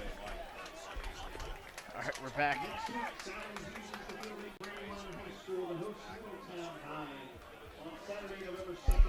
And what a game we have on hand here at AI DuPont High School, Mike. Top 5 matchup between number 1 Hodgson, number 5 Sallies, and they just scored a big-time touchdown to make this a game once again, 27-20 on the Rasheen Kolk 20-yard slant touchdown, and then a 2-point conversion by Liam Mara, and just like that, a 7-point game as Hodgson takes the ball back. Yeah, and how about the kickoff? Just like you would do it, Nick, right through the uprights for Hunter Simmons. Uh-oh. First play for C.J. Henry and company is a quick pass to the outside. It's Najee Lally on a little curl route, takes a little bit of yards after the catch, and that'll be a first down for Hodgson. So if you're Hodgson, that's not a bad way to start. Picking up, 11 yards on that play, and a good start. They are 1st and 10, I believe, at the 31, 32, somewhere around there. Yeah, they're at the 31-yard line. 1st and 10, 10-30, and ticking here to go in this game. Fourth quarter action in a top 5 matchup. Hodgson, you've seen some of the big plays out of them tonight. The speed is everywhere on the field. We'll see what they do here now on first down. Henry out of the gun. He'll take the snap. Quick handoff to Ames, who bounces it outside. See if he has somewhere to go, but nowhere to go. He's tackled for maybe a gain of 1 as he stopped at about the 30. Kalk got to him, had some help. Rasheen Kalk was the main man on that one. Nice play by the Sows, really to seal off any openings to keep Ames, because they've been finding openings all night. And that time, Salesianum came in waves, pushed him out, and maybe gained a yard. And now some life out of the Salesianum defense here. The big plays have killed the morale of that Sally's defense, but now it's fourth quarter. They're down just 1 score, 9:40 to go, and 2nd and long for the Silver Eagles. Trips to the right of C.J. Henry. One back will be to his left. The lone receiver out wide to the left. Comes a blitz. Stradley trying to get in there. Henry going to throw this one. That ball's tipped. Great defense there by number 11, Jack Kelly, able to break up the pass to Najee Lally. Great timing. Did not hit the receiver early, and that's important because that would have been a first down if he did. And now you're facing the 3rd, and they say 10. Looks like about 9. It's still 3rd and long, no matter how you slice it. And Sal's, we've seen 4th down plays, 3rd down plays. This is where they've been vulnerable, and they need to come up big here. Big crowd on hand, and a lot of Sal's fans here. Big-time defensive play for Sally's, a big offensive play for Hodgson. Henry in the gun, trips to his right, one back to his left, and he's got a receiver wide left. Henry takes the snap, drops back, 5-step drop, looking to scramble, now has nowhere to throw. He's in trouble back there, makes a few defenders miss, and he's dropped behind the line of scrimmage. Boy, that was number 58, Sean Taggart with the tackle, but how many moves did C.J. Henry make there? I thought he was going to break free. What a great athlete. But they're facing a 4th down and about, 7 here? Yeah, great job by the Sows to flush him out of the pocket, number 1 on the blitz, and a job by Taggart, number 58, to catch up to him, because we've seen C.J. Henry, and not too often that linemen are catching up with that guy.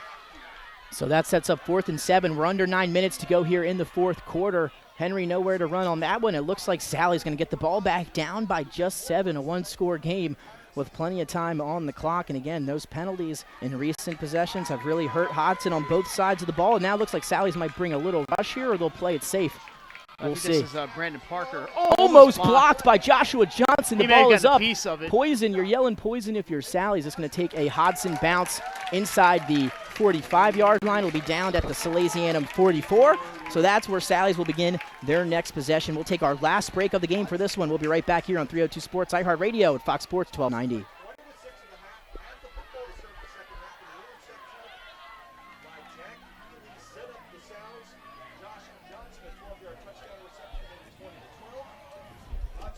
I thought he may have got a piece of it, but maybe not.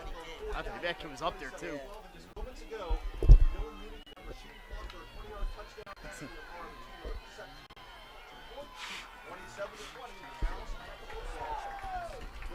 Out of the gun, it'll be Mooney. Throws out, has his man to the left for a gain of about 1 before he's pushed out of bounds.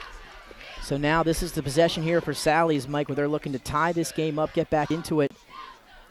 And just a one-possession score. I mean, coming into this, watching throughout this game, you might not have thought it'd be a one-possession game right now. But with the penalties and the way Sally's has responded here in the second half, just a one-possession game. Yeah, clock not really an issue here, but 1-yard plays could be an issue. So here we go. 2nd and 9 after the 1-yard gain. Under 8 minutes to go in the fourth quarter. Sally's down 7. Mooney out of the gun. Will be a quick give up the middle to Leah Morrow. Picks up a few yards. Give him about 5 or 6. 3rd and 5 on the way. Not a bad job by Morrow. Not a lot of room in there, but he squeezed through a few holes and brings up a 3rd and about 6. Welcome back on Fox Sports 1290, 302 Sports, 7:27 to go, and ticking in the fourth quarter. Hodgson, they lead 27-20. 3rd down and about 5 now for Sally's here as they have this home game at AI DuPont High School. Crowd now on their feet. 3rd and 5. Mooney out of the gun. He's got 2 receivers to the left, 2 to the right. Quick quarterback power. He's going to look for somewhere to run, but nowhere to go for Dylan Mooney on the quarterback power as he's dropped for maybe no gain or maybe even a loss. Yeah, so I was set up a 4th and 4. He did gain a yard on that one, but they're not going to punt here. Obviously, with 6:56 to go. I thought they maybe thought they could get surprise Hodgson there, sending Mooney on a straight run, but Hodgson not fooled, gives up the yard. So now they're going to be looking for the pass. We'll see what happens.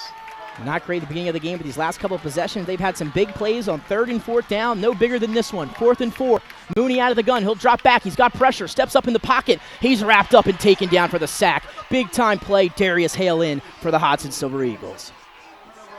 Yeah, I think Amir Mitchell Marvel was in on that tackle as well, and a loss on downs. Hodgson with good field position, and now the clock's going to become a factor. 6:29 to go. Salesianum used 1 timeout earlier this half, so the defense is going to be asked again to step up here, and they've been pretty good so far in the second half, giving up the one big run to Ames and a touchdown on 4th down, 4th and 11 to C.J. Henry, and they're going to be asked to make some plays here as the clock is currently stopped at 6:29 because on the turnovers. And Henry in shotgun. Yeah, so now ball back to the Silver Eagles. It'll be C.J. Henry on 1st down. He'll do a quick give up the middle. I believe this time Darius Hale gets past the defensive line into the linebacking core before he's brought down. Give him about 3 on 1st. I think that's what you're going to see, a lot of running. They have the speed. They can elude some of those tacklers. And I think they're feeling, hey, if we run at 3 and we're still on 4th down, we'll just kick it deep and make them work for it. Clock is ticking. Like you said, Mike, we're about to hit the 6-minute mark here in the fourth quarter. 27-20. Hodgson, 2nd and 7 from the Sally's 42-yard line. C.J. Henry out of the gun. 2 backs next to him. He'll pump fake, handoff to Joshua Ames out of the backfield. Good eye, Mike. He breaks a tackle, and once again, he picks up 1st down yardage. Joshua Ames doing it on the ground. A special back here for Hodgson. Like we said, hand it off. They've had success on the ground, and they got the train rolling to the left, and the caboose there was Ames, and he managed to pick up. I'm not sure how many yards he got, and that was it went down to the 26. That's about a 20-yard, almost a 20-yard gain. 16-yard gain there for Ames. And again, we talked about this a little bit earlier. If we were to look at Joshua Ames' yards per carry, he might be averaging double-digit yards per carry, 70-yard run earlier, and that then helps. Has been adding on ever since then. Seems like he hasn't been stopped short of about 5 yards tonight. As again, Henry will line up in the shotgun. 2 wide receivers to the left, 1 far out to the right, 2 backs with him in the backfield. That was the old crossbuck. The wing T crossbuck there, and I think ended up with Darius Hale, on the carry, and give him 6 to 7 yards on 1st down. Another big chunk on 1st down for the Silver Eagles. Yeah, the crossbuck never seemed to work that well when I was running it. I wasn't running it. When I was watching it being run at Holy Rosary way back when in the old CYO football league.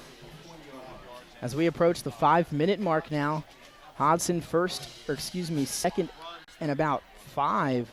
Yeah, they need some from the 20-yard line. They need to get to about the 15, it looks like, maybe the 16. Salesianum needs to hold here. Yeah, if you're Sally's, you need a stop or a turnover. Big defensive stop here for Sally's. Henry out of the gun. Quick handoff to Joshua Ames, and he breaks a tackle. He's still on his feet somehow before finally being wrapped up. It ended up costing him about 3 yards because he was near the 1st down marker, bounced out of the tackle, and ended up losing yardage, and he's about 3rd and 4 now. But when you're a running back, you're not thinking like, well, I'm close to the 1st down marker. You're thinking, hey, I'm still on my feet. I'm going to keep going until they knock me down. But this is a big play, 3rd and 4. And number 89 on that Sally's defense, we don't have a number, but still he's looked a little shaken up as he stood up after that play. So here we go, Mike. 3rd and about 4 from the 20-yard line. C.J. Henry, double slot formation. Slot to the left. Ames is next to him He'll move to the right side. One receiver far right. And some movement up front. That's going to be another Hodgson penalty. This one should be a false start on the right side of that offensive line. Yeah, I think Hodgson earlier in the play was looking for a Salesianum penalty as Sally's jumped, but they didn't touch anybody. Got back on side, and Hodgson's running the long count, waiting for that back judge to start waving about this play clock. They were down to about 2 or 1 seconds left, and the right tackle jumped, and now you're looking at a 3rd and 9, and the clock stops on top of that. Under 4 minutes and now. And it's running, so that's 3:47. Stop momentarily. 3:47 and ticking. 3rd and long for Hodgson. Slot right. One back in the gun with Henry. He'll drop back now. Looking for his man. He's going to launch this one in the end zone. One-on-one coverage. Ball is up, and that ball is caught, but was he in bounds? Touchdown. He was in bounds. What a play. Najee Lally again. Same down the sideline. Not sure if he had room. I don't know how he stayed in bounds on that one, but touchdown, Silver Eagles, and now you're up 13 points. What pending a play. The extra point. Great throw by C.J. Henry, and what a catch by Najee Lally. And that might be the nail in the coffin there for the Sals, but yeah, we still have 3:35 left in this one here. What a tough angle, obviously, to see it from where we are, but what a heck of a throw by C.J. Henry to drop that one right in the basket. Good one-on-one coverage there. It was tight coverage by Jack Kelly, one-on-one with Najee Lally, but you can't put that ball in a better spot than what C.J. Henry just did. Dropped it right into the breadbasket of Najee Lally. He makes his 2nd touchdown catch of the night, and just like that, back to a 2-possession game for Hodgson over Sally's. Yeah, I would just ask Coach Moffitt to run it to this side of the field next time. Give us a better angle of it. 3:35 now as the clock is stopped. Another 3rd and long or 4th down. Correct. A big-time 3rd and long play. Not bad coverage on that play by the Sals either. Just a good throw and a better catch. Yeah, C.J. Henry saw the one-on-one coverage. He thought his man could make a play on the ball. He did just that. Buffalo Wild Wings Player of the Week from a few weeks back. Najee Lally, the extra point, though, is up and no good. So 33-20, 3:35 to play. Sally's, they'll get the ball back here. Well, if you're Sal's, you can't really waste any time here. You can't be running the ball. That's just going to chew up too much clock. So if you're Hodgson, you know it's coming, and you just drop back and play some deep. Not that prevent defense, but you drop back and make Sal's throw into coverage and make them work for their yards. Don't let them pick up a lot of extra yards after short catches, and keep them away from the sidelines if you can. So you mentioned 3:35 to go. Oh, so we have an update from Carabel. Conrad 23, Saney's 20 on a Caleb Glynn 9-yard touchdown run and a 2-point conversion. 10:29 left in the 4th quarter. How about that? So a good one down there at Carabel. Yeah, some good games up and down the state of Delaware here today. Yeah. Maybe the best one in front of us, but another great double overtime matchup downstate between Dover and Sussex Tech as well. So you can check out that they may have something to tell you about that. But, but as of right now, we're looking at Hodgson and Sally's in a top 5 matchup, and Hodgson with just a big-time touchdown here late in the 4th quarter. Could be the dagger. We'll wait and see, but Najee Lally reeling is his 2nd touchdown. And now we look down. I mean, Mike, I know you and Jason got to come up with our Crown Trophy player of the game. Still some time left. Yep. But has there been anyone that kind of stood out to you so far in this one? Yeah, there has been. Should I say it? Yeah, it's.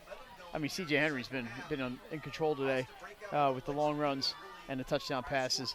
By the way, a win here for the Newark Yellow Jackets, 27-14 over Brandywine.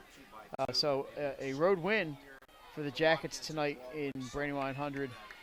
So congratulations. Shout out Scott Klatskin, former Newark Yellow Jacket. Klatskin, yes, indeed. And Jody Russell. Big win for Jody. And then another flag so we're hit going the other way field this time, here. Yeah, penalty. And again, Sal's played a pretty clean game, but they get some work to do for Salesianum with 3:30 to go. 33-20. They're down 2 scores here. And again, they're 2-0 since they've got Andrew Watkins back. So double overtime. Dover 30, Sussex Tech 27. So the Senators not done yet. Sally's will call a timeout on the field. We'll stay right here, though, as Sally's will try to talk something up here, figure out how to maybe get back in this one with such short time left. But a great performance tonight, execution-wise, if you're the Hodgson Silver Eagles. But again, what we talked about coming in is what we're going to talk about heading out, and that's the penalties. Yeah, and they did clean it up in the second half. Only one personal foul in the second half. But if you're the coaching staff for Hodgson, they have a couple games left after this one. Let's look at it. They get William Penn and Appo they're at William Penn next week, and then they have Hapo at home to wrap up the regular season. You know, with the postseason coming up, they're gonna, if they win this, they're likely the #1 seed going in, and you just can't. It cost them last year in the playoffs. You can't have that kind of penalty situation going on here. Salesianum, of course, at Brandywine next week against Middletown. And a game we'll have for you. That's Saturday night, by the way, at 7 o'clock. We'll have that for you on 302 Sports. Here's a running play. Nick, I'm a little surprised. Yeah, they Mooney, went with the run, but they did. Out of the gun for Mooney, he'll do a straight dive handoff to Watkins, who picks up a few yards, maybe 1 or 2, before he's quickly brought down. Clock continues to run as we're under 3:20 now in the fourth quarter. And quick no-huddle offense here for Sally's. Quick throw out to the right side as that ball is hauled in by James Johnson, but not before he's jacked up quick there by the Hodgson defender, number 8, Reggie McNeil, who's coming back from the injury. Clock stops, 3:10 to go. 2nd and 9 from, well, it was 2nd and 9. Now it's going to be 3rd down and about 2 from the 18, or 3rd and 3 officially from the 17-yard line for the Sals. 3 and 4 yard plays, not going to be enough. And that's what they've been kind of some of the run plays here for Sally's. A lot of the success we've seen out of them tonight has been through the air, which something you and Jason alluded to in the halftime show. And now 3rd and 3 for Salesianum. 2 touchdown passes tonight for Dylan Mooney, but that's... Yeah, belly read for Mooney there with the... Has a chance to throw it or hand it off, but that defensive line from Hodgson right back there, another sack for them, and Hodgson pouring it on here late in the fourth. Yeah, it's going to be a 4th and 5. Now they're bringing in, I see, Schneese and 86, who's not on the roster. So they're bringing in some receivers. Hodgson steps up the defense when they need it here at the end. 2:40 and running on the clock. And when they needed big-time plays offensively, Mike, they got him. 3rd and long twice, and they hit Najee Lally on 2 big-time touchdown passes from C.J. Henry, not to mention the 76-yarder to open up the scoring in the ball game in the first quarter. C.J. Henry, spectacular game for the quarterback for the Hodgson Silver Eagles as they're looking to remain undefeated, just about 2 minutes and 18 seconds away from that. Yeah, the Sals had players all over the field in the timeout called. They had guys running on and off the sideline. And too many players on the field, I believe, for Salesianum. So something you're going to want to clean up here, obviously, late in this one. But overall, it was a great game here tonight. There's still a little bit of time left. Nick Alessandrini, Mike Lang, Jason Winchell, Nick Halliday. And after the game, we're going to present our Crown Trophy Player of the Game to our Player of the Game here tonight, courtesy of the Air Force, Fox Sports 1290, 302 Sports. Special thanks to the Air Force and their partnership with us. They've been great all year long. They'll be here tonight for the presentation as that ball is punted away. What did I miss? I didn't miss that. You missed nothing here as nothing. We're about 2 minutes away from Hodgson sealing up this victory. Their offense will come back out onto the field. But so when Mike, do we name the Crown Trophy Player of the Game? You know what, Mike? I'm going to have you do it right now. We'll have you announce it. A great game overall. Looks like Hodgson's going to move on to get the victory. So who's it going to be? Who you got? I think I'm going to go. I'm just going to throw a dart at the roster here. And, what do you know? It landed on number 6. Jason, how'd that happen? C.J. Henry. Jason, just give us a little quick assessment of Henry's night tonight. You've been watching the game and producing. Jason doing a great job, by the way. What did you see from C.J. Henry to be our player of the game? Well, he's done it all. Rushing touchdowns, passing touchdowns, picking up key 4th downs throughout the night.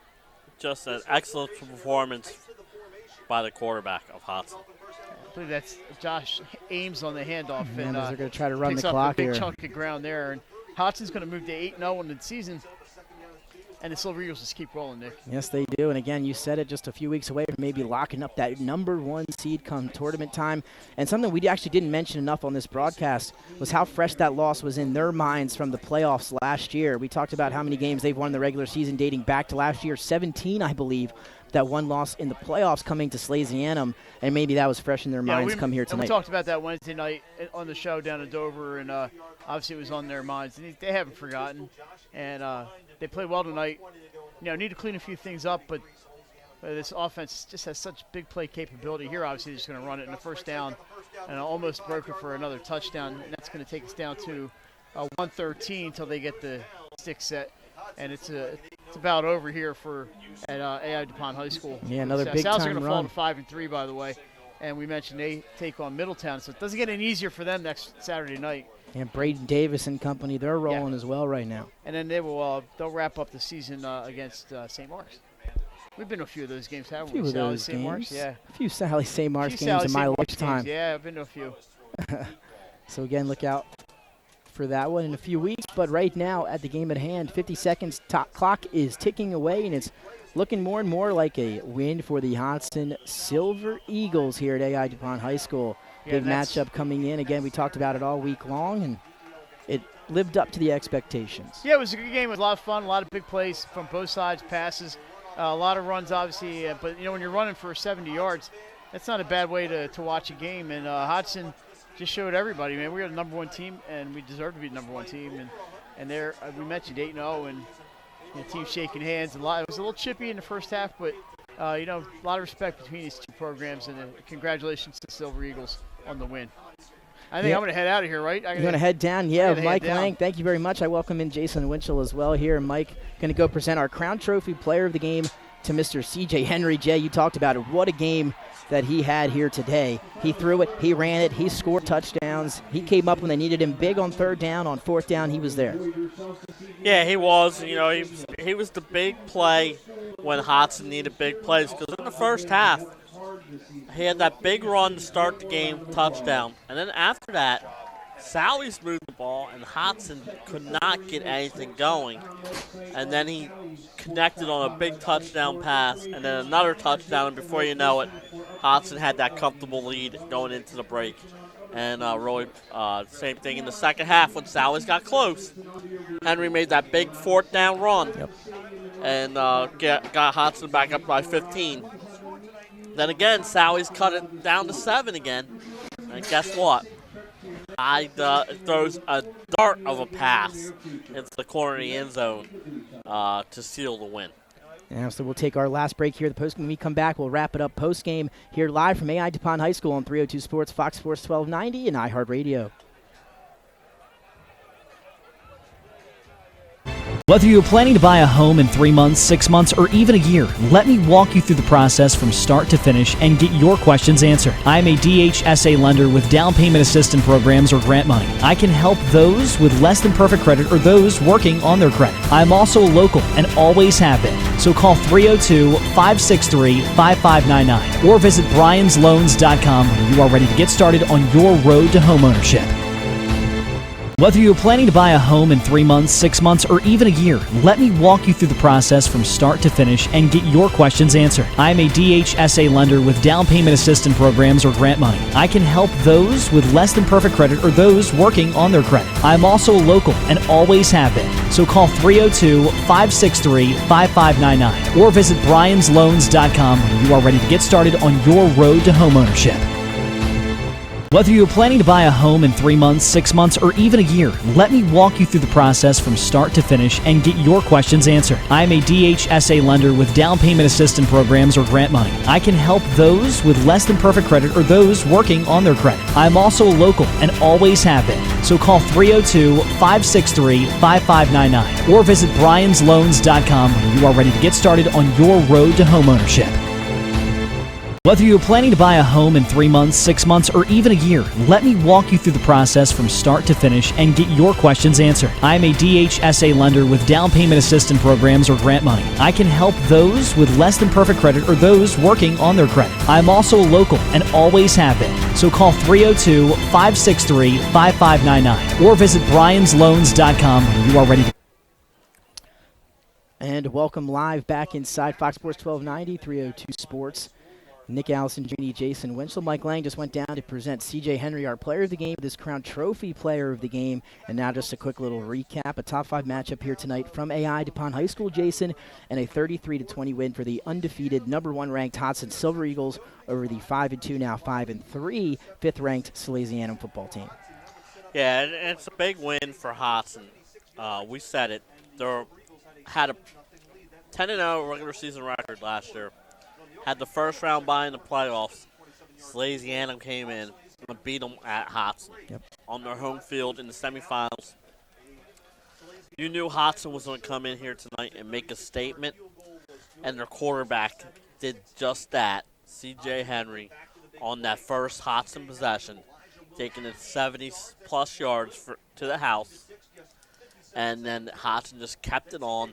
And what a job by their defensive line. Salesianum did not get much rushing, and that's a great job by them here tonight.